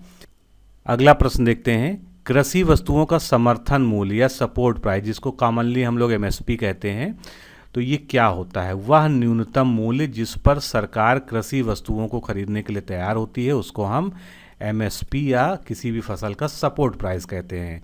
भारत में कृषि आय की गणना की जाती है किससे? उत्पादन विधि से। अंत्योदय अन्न योजना और गरीबी रेखा से नीचे जीवन यापन कर रहे परिवारों के अंतर्गत चयनित परिवार को प्रतिमाह कितना खाद्यान्न उपलब्ध कराने की व्यवस्था थी? 35 किलोग्राम। नवीकृत सार्वजनिक वितरण प्रणाली का आरंभ कब से किया गया था? 1992 से। FCI को खाद्यान्नों की आर्थिक लागत और निर्गमन मूल्य के बीच का अंतर की प्रतिपूर्ति सरकार कैसे करती है? खाद्य अनुदान के द्वारा, यानी जो फूड पर सब्सिडी दी जाती है। विश्व खाद्य दिवस कब मनाया जाता है? प्रतिवर्ष 16 अक्टूबर को मनाया जाता है। पूर्ण बाजार, थोक बाजार, पूंजी बाजार और प्राथमिक बाजार में से कौन सा बाजार एक कम्पिटिटिव मार्केट है या एक प्रतियोगी बाजार है? तो इसमें से पूर्ण बाजार जो है एक प्रतियोगी बाजार है। कृषि कीमत आयोग की स्थापना कब की गई थी? 1965 में की गई थी। खाद्यान्न बफर स्टॉक का मानदंड वर्ष में कितनी बार निर्धारित होता है? 4 बार। कृषि उपजों के विपणन हेतु सहकारी क्षेत्र में राष्ट्रीय स्तर पर किस संस्था की स्थापना की गई है? तो कृषि उपजों के विपणन के लिए जो है नेफेड की स्थापना की गई है, national agriculture cooperative marketing federation of India limited. अगला प्रश्न देखते हैं, भारतीय योजना आयोग ने देश में किसके वितरण को सुधारने के लिए राष्ट्रीय निधि बनाई थी? सार्वजनिक वितरण प्रणाली के जरिए खाद्यान्न। विशिष्ट कृषि में किसान अपने जोत से अपनी कुल आय को कम से कम कितने प्रतिशत प्राप्त करता है? 50%। शुष्क खेती में वार्षिक वर्षा कितने सेंटीमीटर से कम पाई जाती है? 50 सेंटीमीटर से जहाँ पर कम वर्षा होती है वहाँ पर शुष्क प्रकार की खेती की जाती है। ब्रिटेन, अमेरिका, ऑस्ट्रेलिया और चीन में रैंचिंग पद्धति किस देश में बहुतायत में पाई जाती है? ऑस्ट्रेलिया में। भारत में सामान्यतः खेती की कौन सी पद्धति अपनाई जाती है? तो भारत में मिक्स्ड क्रॉपिंग या मिश्रित खेती ज़्यादा प्रचलित है, क्योंकि यहाँ पर खेती और पशुपालन और सब कुछ जो है एक साथ जोड़ के किया जाता है। सामूहिक कृषि का प्रचलन सर्वप्रथम किस देश में हुआ था? पूर्व सोवियत संघ में। पूंजीवादी खेती किन देशों में प्रचलित है? ब्रिटेन और संयुक्त राज्य अमेरिका में। 100 से 200 सेंटीमीटर वार्षिक वर्षा वाले क्षेत्रों में किस प्रकार की खेती होती है? वहाँ पर आर्द्र कृषि होती है। अगला प्रश्न देखते हैं, खेती की वह कौन सी प्रणाली है जिसमें किसान का राज्य से सीधा संबंध होता है? तो इस पद्धति को काश्तकारी खेती कहते हैं। बाढ़ प्रभावित क्षेत्रों में किस प्रकार की खेती की जाती है? विशिष्ट प्रकार की खेती है ये दियारा खेती, इसको नाम दिया जाता है। पर्माकल्चर का पर्याय क्या है, यानी पर्माकल्चर क्या होता है? तो जो इकोलॉजिकल एग्रीकल्चर होता है, इकोलॉजी के अनुसार यानी पारिस्थितिकी कृषि, उसको जो है पर्माकल्चर कहते हैं। मध्य प्रदेश, राजस्थान, तटीय क्षेत्रों और पूर्वोत्तर प्रदेश में झूमिंग कृषि कहाँ पर होती है? तो झूमिंग कृषि जो है नॉर्थ ईस्ट में या पूर्वोत्तर प्रदेशों में होती है। समोच्च कृषि किन क्षेत्रों में पाई जाती है? अपर्दन से प्रभावित पहाड़ी क्षेत्रों में समोच्च कृषि अपनाई जाती है। सब्जियों की व्यापारिक खेती को क्या कहते हैं? ऑलरीकल्चर कहते हैं। वृक्षों तथा झाड़ियों की कृषि जिसमें उनका संरक्षण तथा संवर्धन होता है उसको क्या कहते हैं? आर्बोरिकल्चर कहते हैं। सस्य गहनता कितना प्रतिशत से अधिक होने पर उससे गहन कृषि की उपमा दी जाती है? 200। अगर जो है कहीं की सस्य गहनता या फसल गहनता 200 से ज़्यादा है तो उसको हम क्या कहेंगे? इंटेंसिव फार्मिंग या गहन कृषि कहेंगे। धारणीय कृषि या सस्टेनेबल एग्रीकल्चर क्या है? भूमि का इस प्रकार से उपयोग करना कि उसकी गुणवत्ता अक्षुण्ण बनी रहे। कृषि में युग्म पैदावार का आशय क्या है? एक ही साथ 2 फसलों को लेना। व्यापारिक स्तर पर अंगूर उत्पादन की कृषि को क्या कहते हैं? विटीकल्चर कहते हैं। एक फसल के कटने से पहले ही अगर दूसरी फसल की बुवाई हो जाती है तो उसको हम क्या कहते हैं? ओवरलैपिंग कृषि या ओवरलैपिंग सस्यन। नागालैंड, असोम, मध्य प्रदेश तथा आंध्र प्रदेश में से किस राज्य में झूमिंग कृषि होती है? तो अभी पीछे हमने बात की कि जितने भी नॉर्थ ईस्ट के राज्य हैं उनमें झूमिंग कृषि फेमस है, तो नागालैंड में जो है झूमिंग कृषि होती है। भारत में ग्रामीण अवस्थापना विकास कोष कार्यक्रम को क्रियान्वित करने वाली संस्था कौन सी है? नाबार्ड। सहकारी बैंक, ग्रामीण बैंक, क्षेत्रीय ग्रामीण बैंक और सूक्ष्म वित्त यानी माइक्रो फाइनेंस संस्थाओं में से कौन सी संस्था कृषि तथा संबंधित क्षेत्रों को सर्वाधिक ऋण या क्रेडिट या साख प्रदान करती है? तो जितने भी वाणिज्यिक बैंक हैं जिनको कॉमर्शियल बैंक कहते हैं वो सबसे ज़्यादा कृषि क्षेत्र को क्रेडिट देते हैं। मिश्रित खेती की प्रमुख विशेषता क्या होती है? पशुपालन और शस्य उत्पादन को एक साथ करना, यानी पशुपालन भी होना और फसलों की खेती भी, तो उसको हम मिक्स्ड क्रॉपिंग या मिश्रित खेती कहते हैं। स्टॉक फार्मिंग क्या है? पशुओं का प्रजनन जो है स्टॉक फार्मिंग कहलाता है। पंजाब, हरियाणा, उत्तर प्रदेश और तमिलनाडु, इन 4 राज्यों में से कौन भारत में ठेकेदारी कृषि या कॉन्ट्रैक्ट फार्मिंग को लागू करने में अग्रणी राज्य है? पंजाब राज्य। केन्या की नोबेल पुरस्कार विजेता वांगरी मथाई किस क्षेत्र में अपने योगदान के लिए जानी जाती हैं? धारणीय विकास के लिए, सस्टेनेबल डेवलपमेंट के लिए। भारत में शुरू की गई स्वाभिमान योजना का किससे संबंध है? ग्रामीण बैंकिंग से। भारत में बैंकों द्वारा प्राथमिक क्षेत्र ऋणादान से तात्पर्य अधोलिखित को ऋण देने से है। तो किसको ऋण देना? कृषि को, दुर्बल आय वर्ग को और लघु एवं छोटे उद्यमों को। भारत में कृषि उत्पादों के बाजार को किसके अधीन विनियमित किया जाता है? राज्यों द्वारा अधिनियमित कृषि उत्पाद विपणन समिति अधिनियम के अधीन इसको विनियमित किया जाता है। कृषि उत्पाद में काष्ठ के हल यानी लकड़ी के हल के स्थान पर इस्पात के हलों का उपयोग किसका एक उदाहरण है? पूंजी बढ़ाने वाली प्रौद्योगिकी की प्रगति। गन्ने का उचित एवं लाभप्रद कीमत जिसको एफआरपी कहते हैं, इसका अनुमोदन कौन करता है? इसका अनुमोदन किया जाता है आर्थिक मामलों की मंत्रिमंडलीय समिति ने। अभी हाल ही में एक एग्जाम में ये पूछा गया था। प्रच्छन्न बेरोजगारी का सामान्य अर्थ क्या होता है? श्रमिक की सीमांत उत्पादकता शून्य है। और इसका उदाहरण क्या है? कृषि, जैसे कृषि में जो है आवश्यकता से अधिक लोग इन्वॉल्व होते हैं, जितना उत्पादन नहीं होता है उससे ज़्यादा जो है लोग उसमें जो है लगे होते हैं, क्योंकि कृषि जो है कहीं ना कहीं एक पारिवारिक व्यवसाय भी है। केंद्र सरकार ने राष्ट्रीय फ्लोर लेवल न्यूनतम मजदूरी यानी national floor level minimum wages को बढ़ाकर कितना कर दिया गया है? तो जो 2019 से बढ़ाया गया था उसके अनुसार 178 रुपये प्रतिदिन कर दिया गया है। भारत में मृदा अपक्षय समस्या, वेदिका कृषि, वनोन्मूलन, उष्णकटिबंधीय जलवायु में से किससे संबंधित है? तो मृदा अपक्षय की जो समस्या है ये वनों के उन्मूलन से संबंधित है। बृहत मैदान के पुराने जलोढ़ मिट्टी को क्या कहते हैं? बांगर कहते हैं। पुरानी जलोढ़ को बांगर कहते हैं और नवीन जलोढ़ को क्या कहते हैं? भाबर कहते हैं। भारत में किस मृदा का सर्वाधिक क्षेत्रफल पाया जाता है? जलोढ़ मृदा का। मृत्तिकामयी, अत्यधिक लसलसी, अपारगम्य और सूखने पर फटने वाली गुणों से युक्त मिट्टी कौन सी होती है? काली मिट्टी। कैलिफोर्निया के वैज्ञानिक ऑर्नोन के अनुसार पौधों के लिए कुल 16 तत्व आवश्यक होते हैं, जिनको हम क्या कहते हैं? इसेंशियल प्लांट न्यूट्रिएंट्स या एलिमेंट्स कहते हैं। तो 16 माने गए थे पहले, लेकिन अब कुल संख्या इनकी 18 हो गई है। तो वो कौन से 2 आवश्यक तत्व हैं जो बढ़ा दिए गए हैं? महत्वपूर्ण क्वेश्चन है। 17वां तत्व जो है इसमें सोडियम शामिल कर लिया गया है, 18वां जो है इसमें कोबाल्ट कर लिया गया है। बांगर तथा खादर मृदाएं किस पोषक तत्व से समृद्ध होती हैं? तो इनमें पोटास और चूना की अधिकता होती है। चाय, कॉफ़ी, रबर और काजू की खेती के लिए कौन सी मृदा उत्तम मानी जाती है? लैटराइट मिट्टी। क्रॉप लॉगिंग किसके परीक्षण की एक विधि है? फसल उत्पादन हेतु पौधों की पोषण आवश्यकताओं को जानने के लिए पादप विश्लेषण की एक विधि है। पीडोजेनेसिस के अंतर्गत किसका अध्ययन किया जाता है? मृदा के निर्माण का। पेडो मतलब होता है मृदा, जेनेसिस मतलब होता है निर्माण। तो मृदा के निर्माण का अध्ययन या सॉइल फॉर्मेशन का अध्ययन पेडोजेनेसिस में किया जाता है।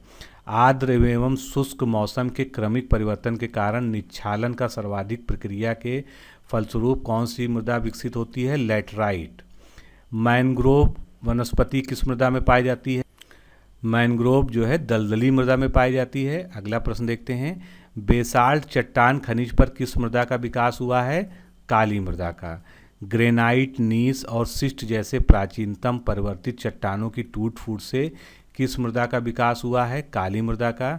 एंटीसॉल गण के अंतर्गत भारत की कौन सी मिट्टी रखी जाती है? एंटीसॉल जो है एक ऑर्डर है, एक गण है, तो इसमें जो है नवीन जलोढ़ मृदा को सम्मिलित किया जाता है। एक तरह का ये क्लासिफिकेशन है।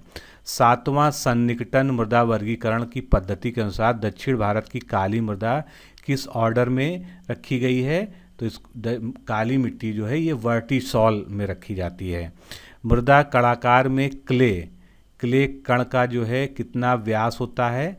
तो क्ले का जो व्यास होता है वो 0.002 मिलीमीटर से कम होता है। मृदा परिच्छेदिका में पौधों की अधिकांश जड़ें किस संस्तर में फैली होती हैं? ए संस्तर में। मृदा परिच्छेदिका मतलब क्या होता है? मिट्टी का अगर जो है हम ट्रांसवर्स सेक्शन काटते हैं तो हमको उसमें मिट्टी की कई सारी लेयर्स दिखती हैं और एक एक लेयर को एक एक होराइजन कहते हैं। ओ से शुरू होके ये जो है ABC नीचे तक चलती है। तो जो पौधों की अधिकांश जड़ें होती हैं वो कहाँ तक फैली होती हैं? वो ए होराइजन तक फैली होती हैं। लवणीय तथा क्षारीय मृदा में कौन से फल लगाए जाते हैं? तो अमरूद, आंवला, फालसा और जामुन इत्यादि जो है इसमें लगाए जाते हैं। दक्षिण भारत की काली मृदाएं किस गण संवर्ग का प्रतिनिधित्व करती हैं? अभी हमने देखा वर्टिसॉल का। 0.5 से 1% तक, थोड़ा सा ये गलत टाइप हो गया है। पौधों की वृद्धि सामान्यतः किस मृदा पीएच के मध्य होती है? तो पौधों की जो सबसे अच्छी ग्रोथ होती है, ऑप्टिमम ग्रोथ होती है, उसके लिए पीएच चाहिए मिट्टी का 6 से 7.5, यानी ना बहुत ज़्यादा एल्कलाइन ना बहुत ज़्यादा एसिडिक। वह मिट्टी जो वायु द्वारा उड़ाकर दूसरे स्थान पर पहुंचा दी जाती है उसको कौन सी उपमा दी जाती है? तो उसको वातोड़ मिट्टी कहते हैं। पौधों की वृद्धि सामान्यतः किस मृदा पीएच के मध्य होती है? 6 से 7.5 के बीच। मृदा में खनिज पदार्थ की कितनी मात्रा पाई जाती है? 40 से 45% तक। क्ले कण का आकार कितना होता है? क्ले का आकार जो है 0.002 मिलीमीटर से कम व्यास होता है इसका। मृदा परिच्छेदिका यानी सॉइल प्रोफाइल, इसको हिंदी इंग्लिश में क्या कहते हैं? सॉइल प्रोफाइल का कौन सा संस्तर मतलब होराइजन, तो कौन सा संस्तर जो है सबसे अधिक उपजाऊ तथा पौधों की दृष्टि से महत्वपूर्ण होता है? ए संस्तर, जिसको टॉप सॉइल भी कहते हैं।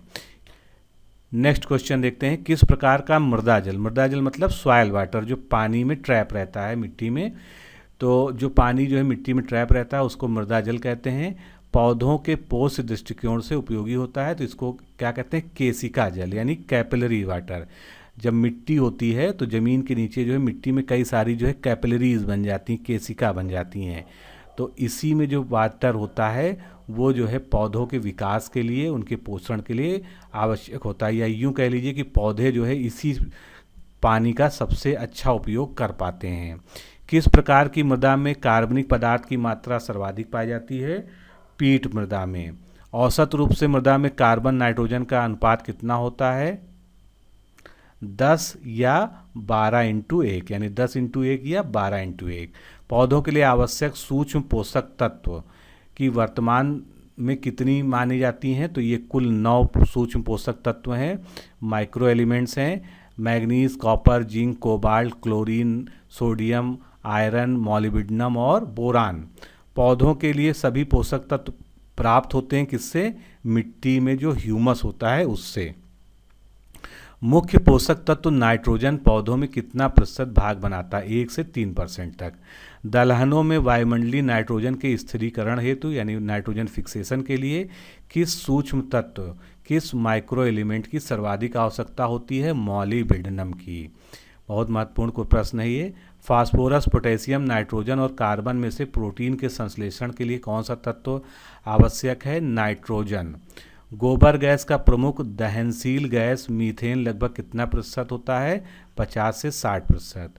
धान के खेत में जैव उर्वरक के तौर पर सर्वाधिक उपयुक्त जैव उर्वरक कौन सा है? अजोला है। भारत में अवनालिका अपर्दन से सर्वाधिक प्रभावित कौन सा क्षेत्र है? अवनालिका अपर्दन यानी कैपिलरी इरोजन। तो कौन सा क्षेत्र है ये? मालवा का पठार।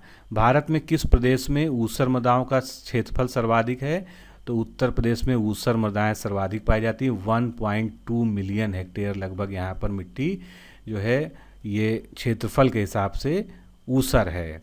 अब उर्वरक और उनमें नाइट्रेट का प्रतिशत कितना होता है देख लेते हैं। अमोनियम सल्फेट में 20.5%, सोडियम नाइट्रेट में 16%, कैल्शियम अमोनियम नाइट्रेट में 25% और यूरिया में 46%।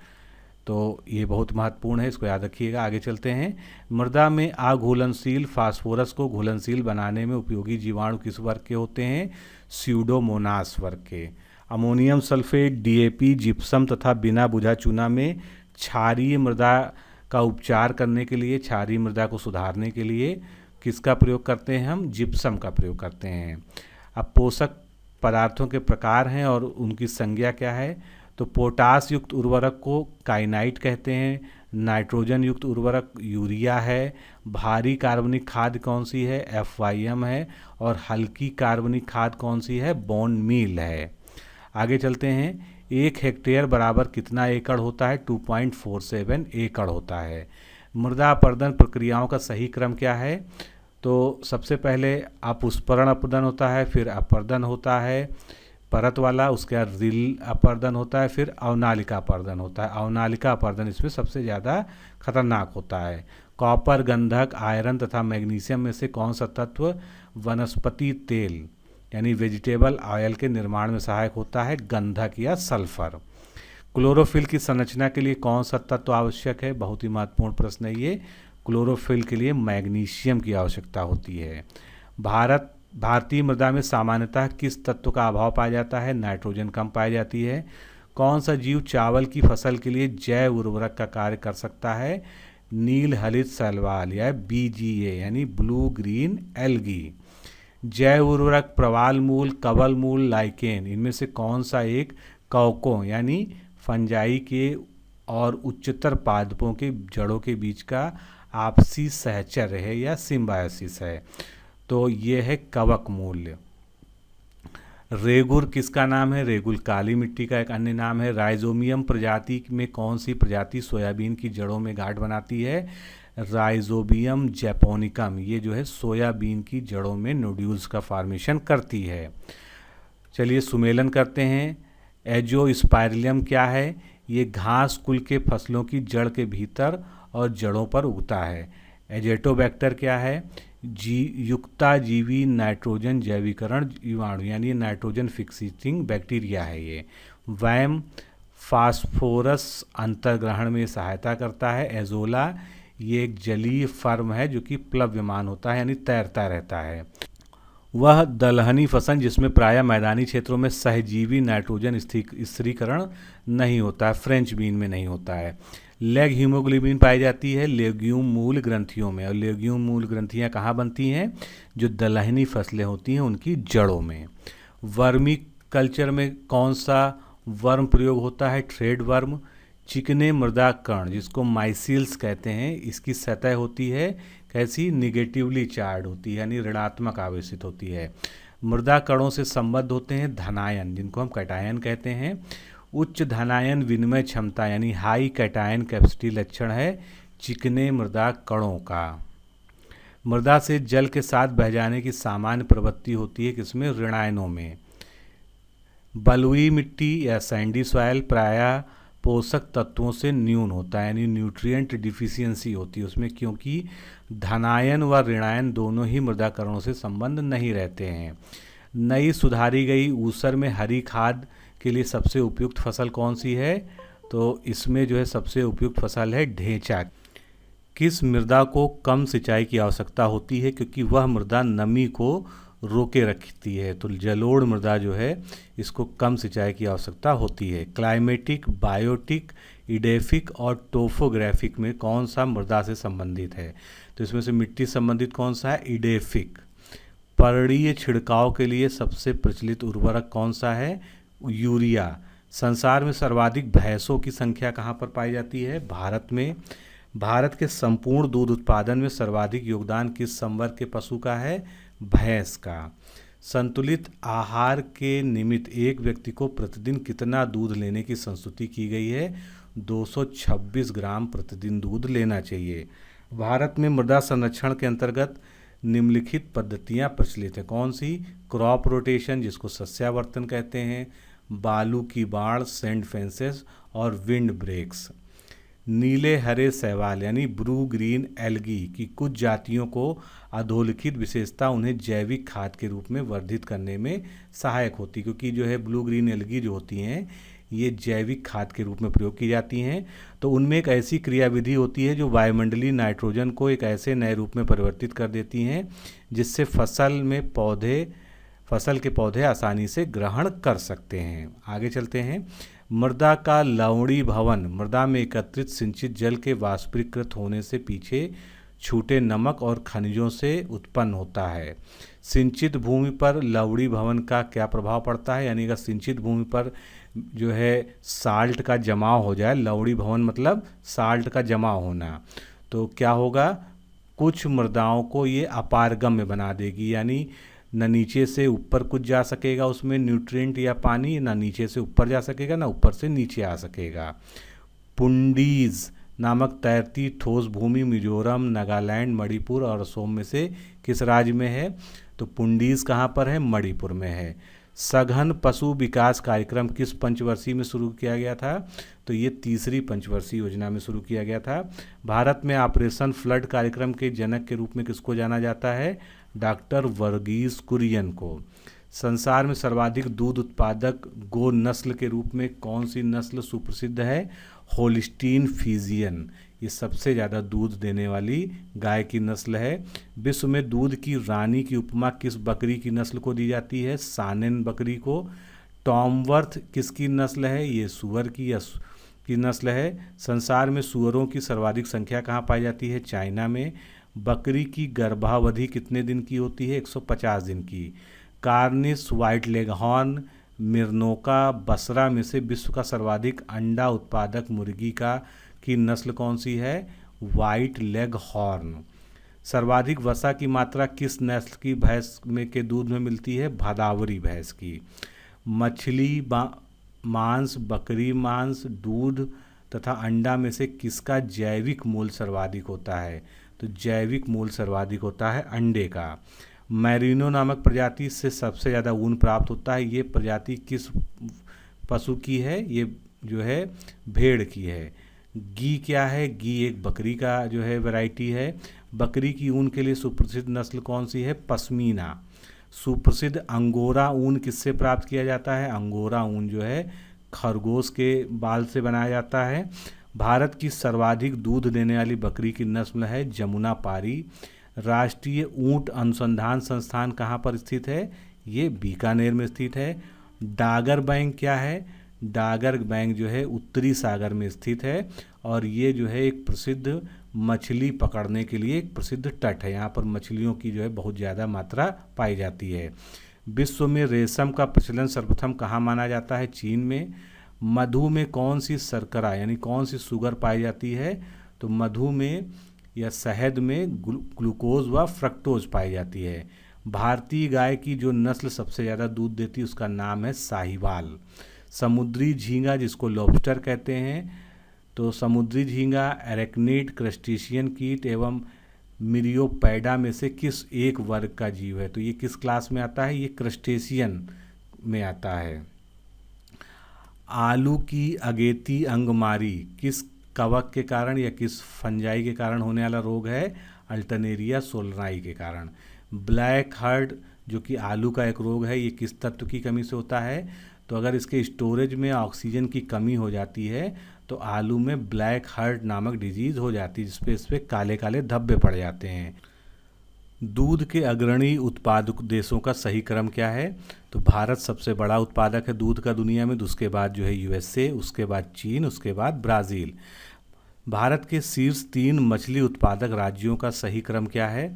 आंध्र प्रदेश टॉप पे है, उसके बाद पश्चिम बंगाल, उसके बाद गुजरात। राष्ट्रीय दुग्ध दिवस कब मनाया जाता है? 26 नवंबर को मनाया जाता है। भारतीय पशु चिकित्सा विज्ञान अनुसंधान संस्थान कहाँ पर स्थित है? बरेली में। फेलरिस माइनर किस फसल का एक खरपतवार है? गेहूं का। इसको जो है इस फसल को या इस खरपतवार को और क्या कहते हैं? सामान्य गांव की भाषा में इसको गेहूं का मामा भी बोला जाता है, आपने सुना होगा। चलिए अगला प्रश्न देखते हैं। 1943 में बंगाल में आए भयंकर दुर्भिक्ष का कारण धान के किस रोग को माना जाता है? तो ये धान का रोग था भूरा पर्णचित्ती। गन्ना के बीज शोधन हेतु किस दवा या किस कवकनाशी यानी फंजीसाइड फंजाई को खत्म करने वाले दवा का प्रयोग किया जाता है? एल्गोल का। टिक्का डिजीज़ या टिक्का रोग किससे संबंधित है? ये मूंगफली का फसल का एक रोग है। पनामा रोग किससे संबंधित है? केले का रोग है। पायरिल्ला क्या है? एक कीट होता है। तो ये मक्का, कपास, ज्वार और गन्ना में से किस फसल का एक कीट है? गन्ना का। सैनिक कीट मुख्य किस फसल से संबंधित है? ये धान का एक कीट होता है। गुलाबी कीट किस फसल को बेकार कर देता है? कपास को। मकड़ी में कितनी जोड़े टांगे पाई जाती हैं, लेग्स पाई जाती हैं? 4 पेयर लेग्स पाए जाते हैं मकड़ी में। किन फलों में एकांतर फलन की समस्या पाई जाती है? आम और सेब में। एकांतर फलन क्या होता है? मान लीजिए इस साल फल आया, अगले साल नहीं आया, फिर अगले साल आया, तो गैप के साथ जो है फल आना। विटावैक्स का प्रयोग किया जाता है गेहूं और जौ के फसलों में के स्मट और रस्ट रोगों के नियंत्रण और बीजोपचार के रूप में।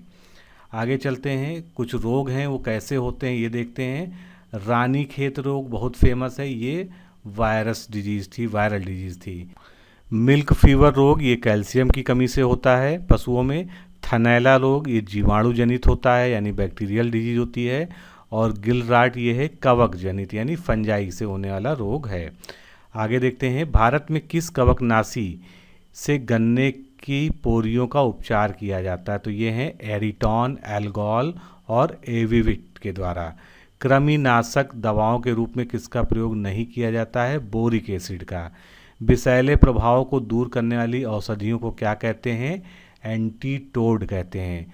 खुरपका और मुंहपका, पोकनी, निमोनिया तथा फाउल फॉक्स में से कौन सी एक वायरल डिजीज़ नहीं है? तो इसमें से निमोनिया एक वायरल डिजीज़ नहीं। निमोनिया कैसी है? ये एक बैक्टीरियल डिजीज़ है, बाकी सभी जो है वायरल डिजीज़ हैं। नील जिह्वा रोग किन पशुओं से संबंधित है? ये गाय, भैंस और बकरी से संबंधित है। टाइफाइड क्षय रोग जिसको हम टीबी कहते हैं। बाटुलिज्म तथा हैजा में से वह कौन सा रोग है जो प्रायः बड़े पक्षियों में ही फैलता है? Typhoid disease. वह कौन सा ज्वर है या बुखार है जिससे शरीर का तापक्रम कम हो जाता है? तो इसको हम मिल्क फीवर कहते हैं, जिसके बारे में हमने पढ़ा कि ये कैल्शियम की कमी से होने वाला दुधारू पशुओं का रोग है। स्ट्रिप का परीक्षण किस रोग से संबंधित है? थैनैला रोग से। सफ़ेद गिडार या वाइट ड्रूप जो है कि कीट मुख्यतः किस फसल को क्षति पहुंचाता है? तो ये मूंगफली को क्षति पहुंचाता है। पोकनी किस प्रकार के कारक के द्वारा होता है? पोकनी जो है डिजीज वायरस के कारण होती है। कॉक्सीडियोसिस जिसको खूनी दस्त कहते हैं, जो कि प्रोटोजोआ के द्वारा फैलता है, किसका प्रमुख रोग है? तो ये मुर्गियों में पाया जाता है। 2,4-D क्या है? 2,4-D जो है एक खरपतवार नासी है।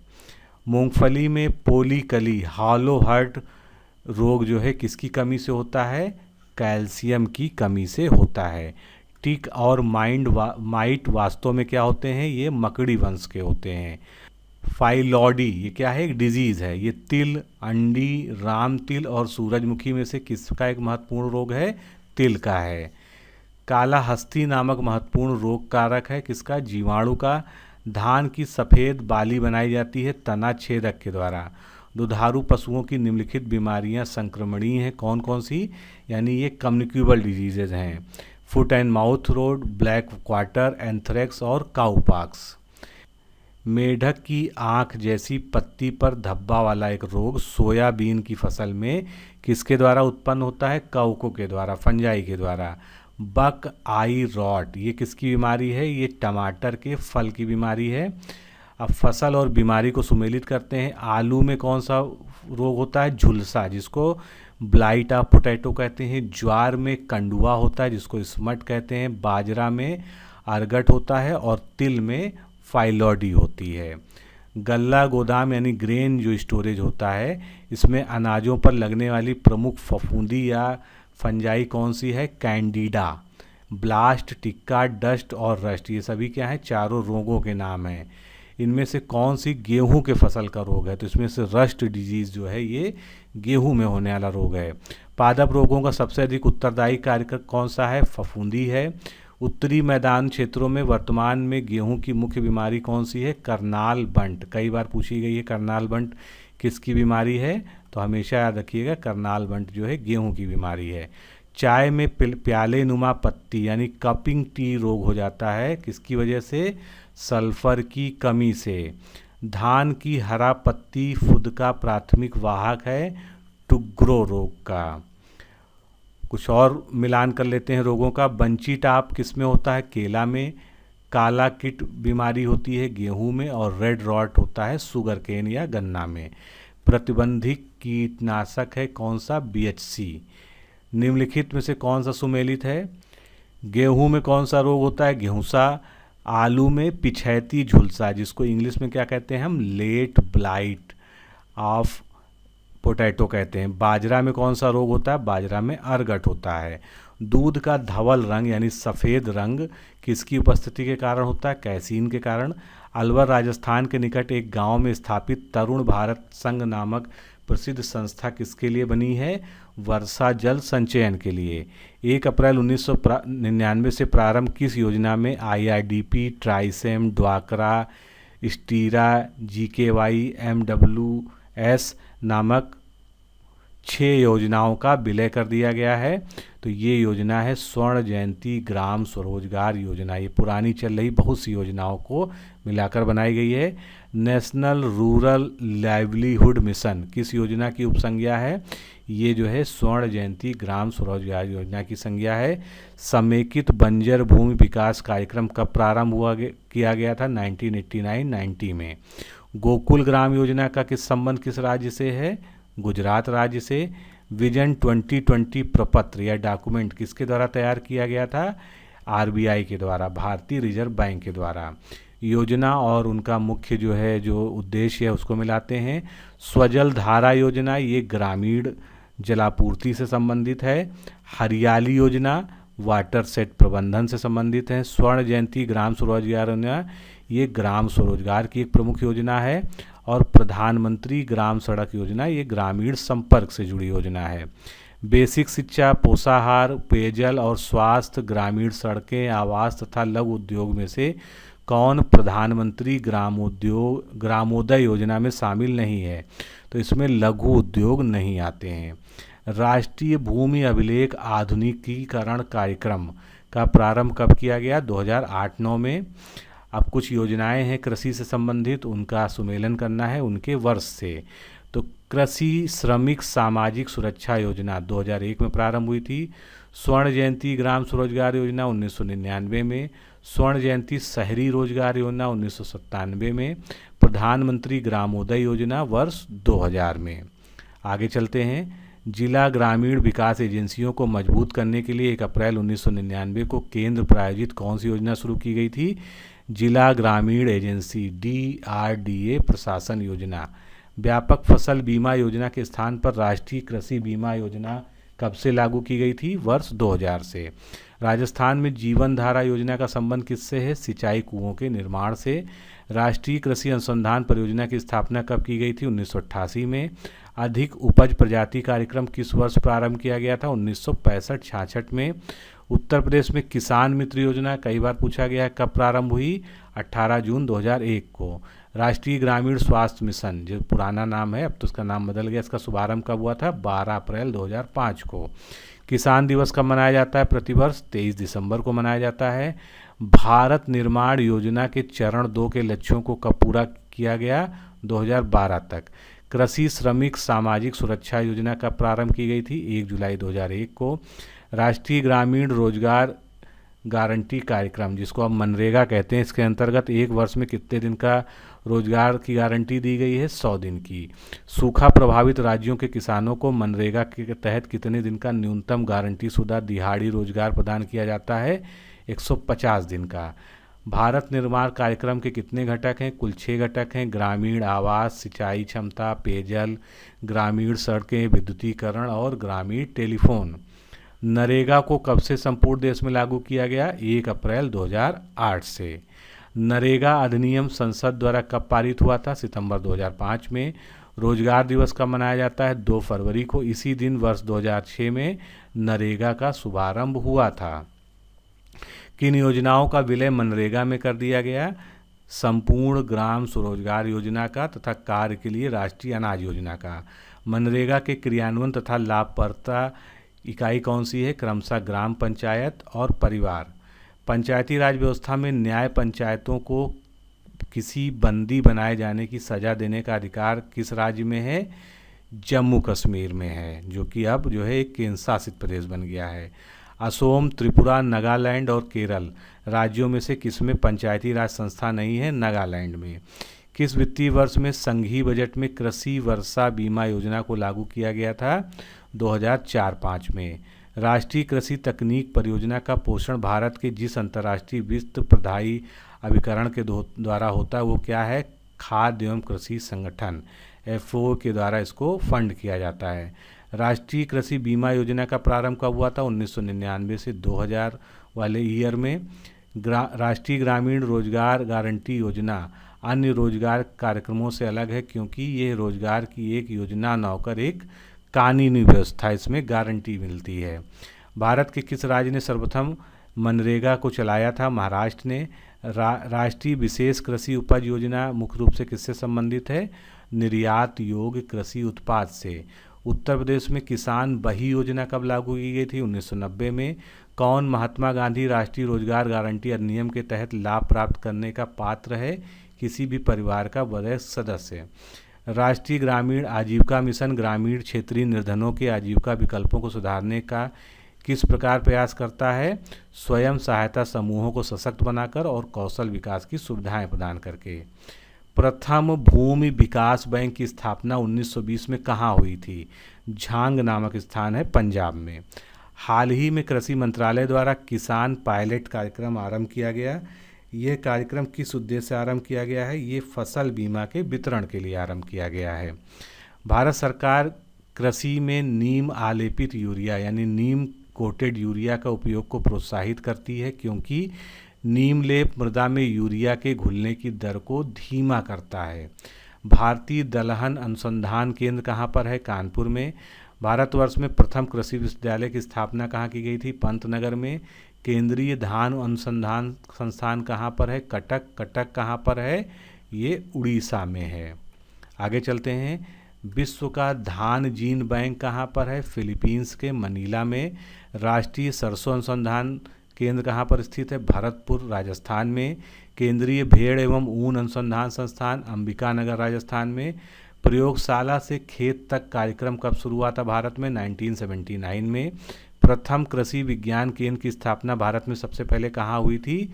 पुडुचेरी में। भारत में पंचायती राज किस समिति की संस्तुति पर प्रारंभ हुआ था? बलवंत राय मेहता समिति की सिफारिश पर। कुछ संस्थानों को देख लेते हैं। राष्ट्रीय कृषि विपणन संस्थान जयपुर में स्थित है। राष्ट्रीय पौध संरक्षण प्रशिक्षण संस्थान हैदराबाद में है। राष्ट्रीय जैव उर्वरक विकास केंद्र गाजियाबाद में है। National bureau of soil survey and land unit planning Nagpur में है। कपार्ट का पूरा नाम क्या है? लोक कार्यक्रम एवं ग्रामीण प्रौद्योगिकी विकास परिषद, जिसकी स्थापना 1986 में हुई थी। फार्म स्कूलों की स्थापना कब और किसके द्वारा की गई? भारत सरकार के कृषि एवं सहकारिता विभाग द्वारा 13 जुलाई को। राष्ट्रीय खरपतवार विज्ञान अनुसंधान केंद्र कहाँ पर है? जबलपुर मध्य प्रदेश में। राष्ट्रीय ग्रामीण संस्थान कहाँ पर है? हैदराबाद में।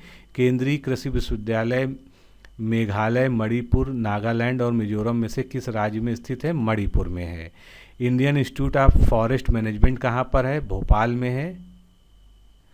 Central arid zone research institute कहाँ पर है? जोधपुर राजस्थान में। सुमेलित करते हैं। जवाहरलाल नेहरू कृषि विश्वविद्यालय ये कहाँ पर है? जबलपुर एमपी में। सरदार वल्लभ भाई पटेल कृषि एवं प्रौद्योगिकी विश्वविद्यालय मेरठ में उत्तर प्रदेश में। इंदिरा गांधी कृषि विश्वविद्यालय रायपुर छत्तीसगढ़। आचार्य एनजी रंगा एग्रीकल्चर यूनिवर्सिटी गुंटूर आंध्र प्रदेश में। नेशनल शुगर इंस्टीट्यूट काफ़ी बार प्रश्न पूछा गया, कहाँ पर है? कानपुर में। International crop research institute for the semi arid tropics कहाँ पर है? भारत में, हैदराबाद में। भारतीय किसान यूनियन की स्थापना कब हुई थी? 1985 में। सीलाघर मृदा विज्ञान संस्थान कहाँ पर है? इलाहाबाद यानी वर्तमान प्रयागराज में।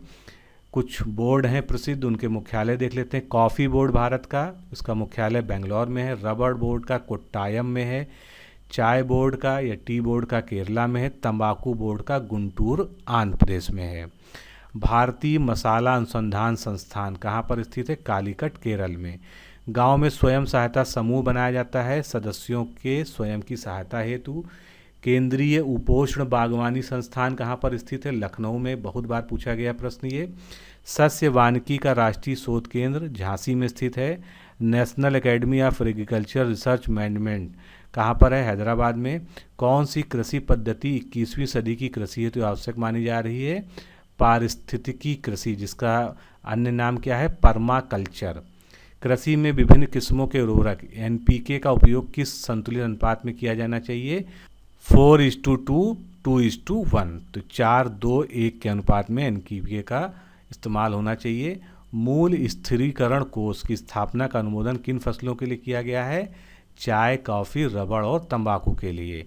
नई राष्ट्रीय कृषि नीति में कृषि विकास लक्ष्य कितना प्रतिशत निर्धारित किया गया था? 4%। पंजाब के अलावा बासमती चावल के निर्यात क्षेत्र की स्थापना किस राज्य में की गई है? उत्तराखंड में।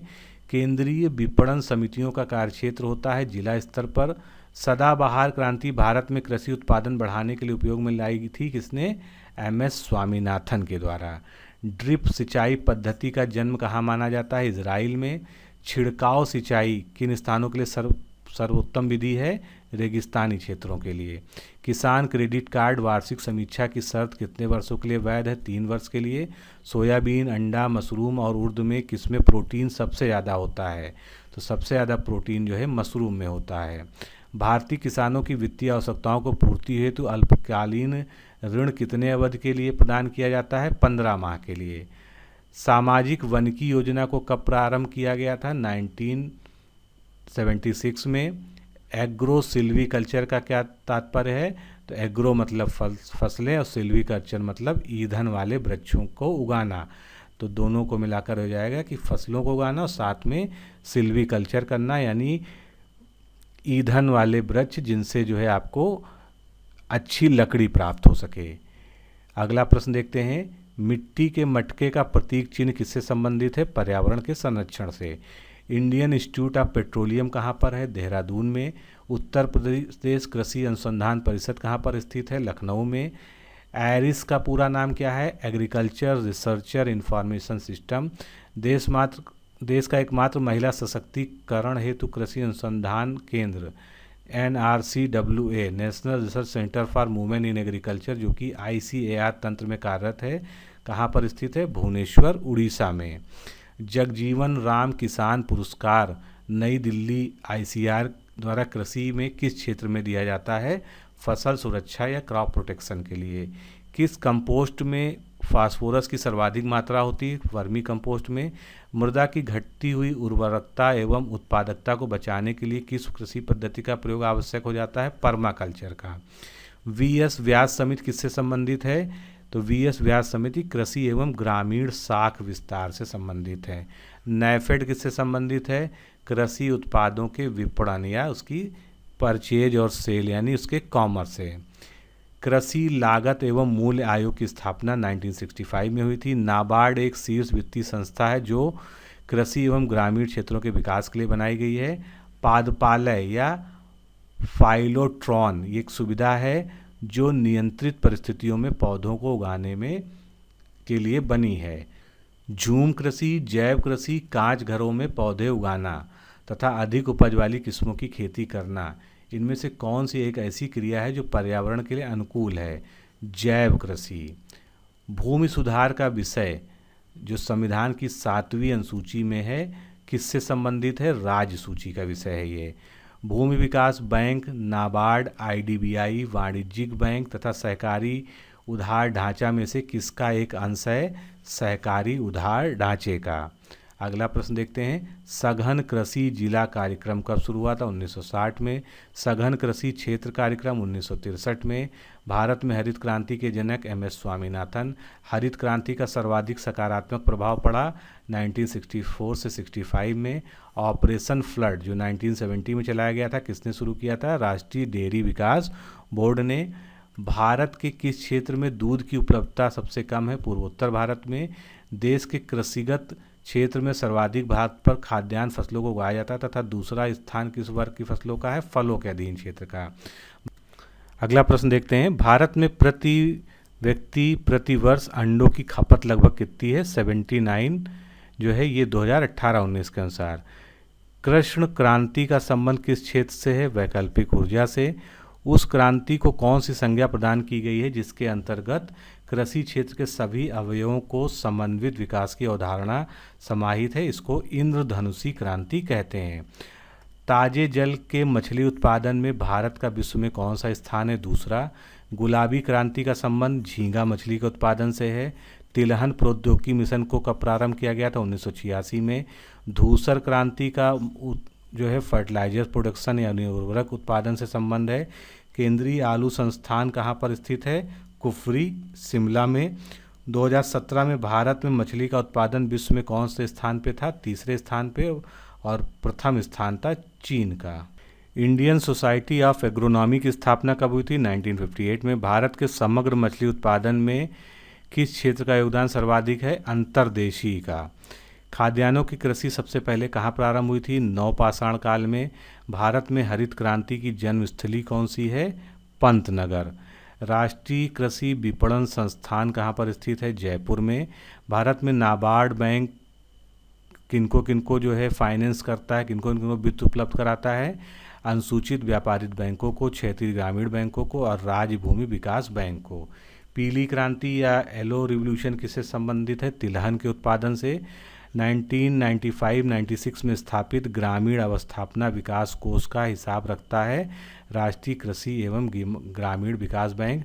वाटर जेट टेक्नोलॉजी का प्रयोग किस में किया जाता है? सिंचाई में। ट्राइसेम कार्यक्रम जो है कब प्रारंभ हुआ था? अगस्त 1979 में। NIEP अक्टूबर 1980 में और SGSY अप्रैल 1999 में। हरा सोना तथा झूठा सोना की उपमा दी जाती है। हरा सोना कहते हैं अफीम को, झूठा सोना कहते हैं पायराइट को। कौन सा केंद्रीय मंत्रालय जैव डीजल यानी बायोडीजल मिश्रण का कार्यान्वयन नोडल मंत्रालय के रूप में कर रहा है? ग्रामीण विकास मंत्रालय। केंद्रीय मृदा संरक्षण बोर्ड की स्थापना हुई है 1953 में।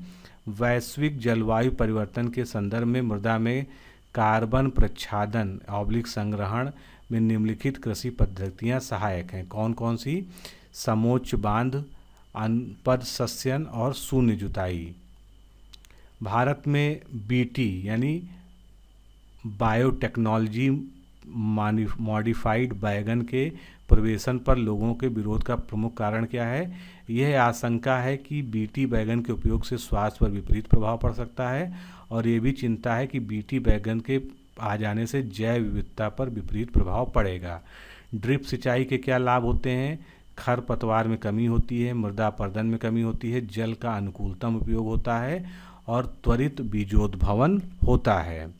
सुगंधमती किसकी एक किस्म है? चावल की किस्म है। तो दोस्तों इस तरह से हम लोगों ने 500 से अधिक प्रश्नों को इस सीरीज में देखा। ये बहुत ही महत्वपूर्ण है, इसको रिवाइज ज़रूर कर लीजिएगा, इससे प्रश्न जो है आपको एग्ज़ाम में मिलेंगे। तो आज के लिए इतना ही। नमस्कार, धन्यवाद।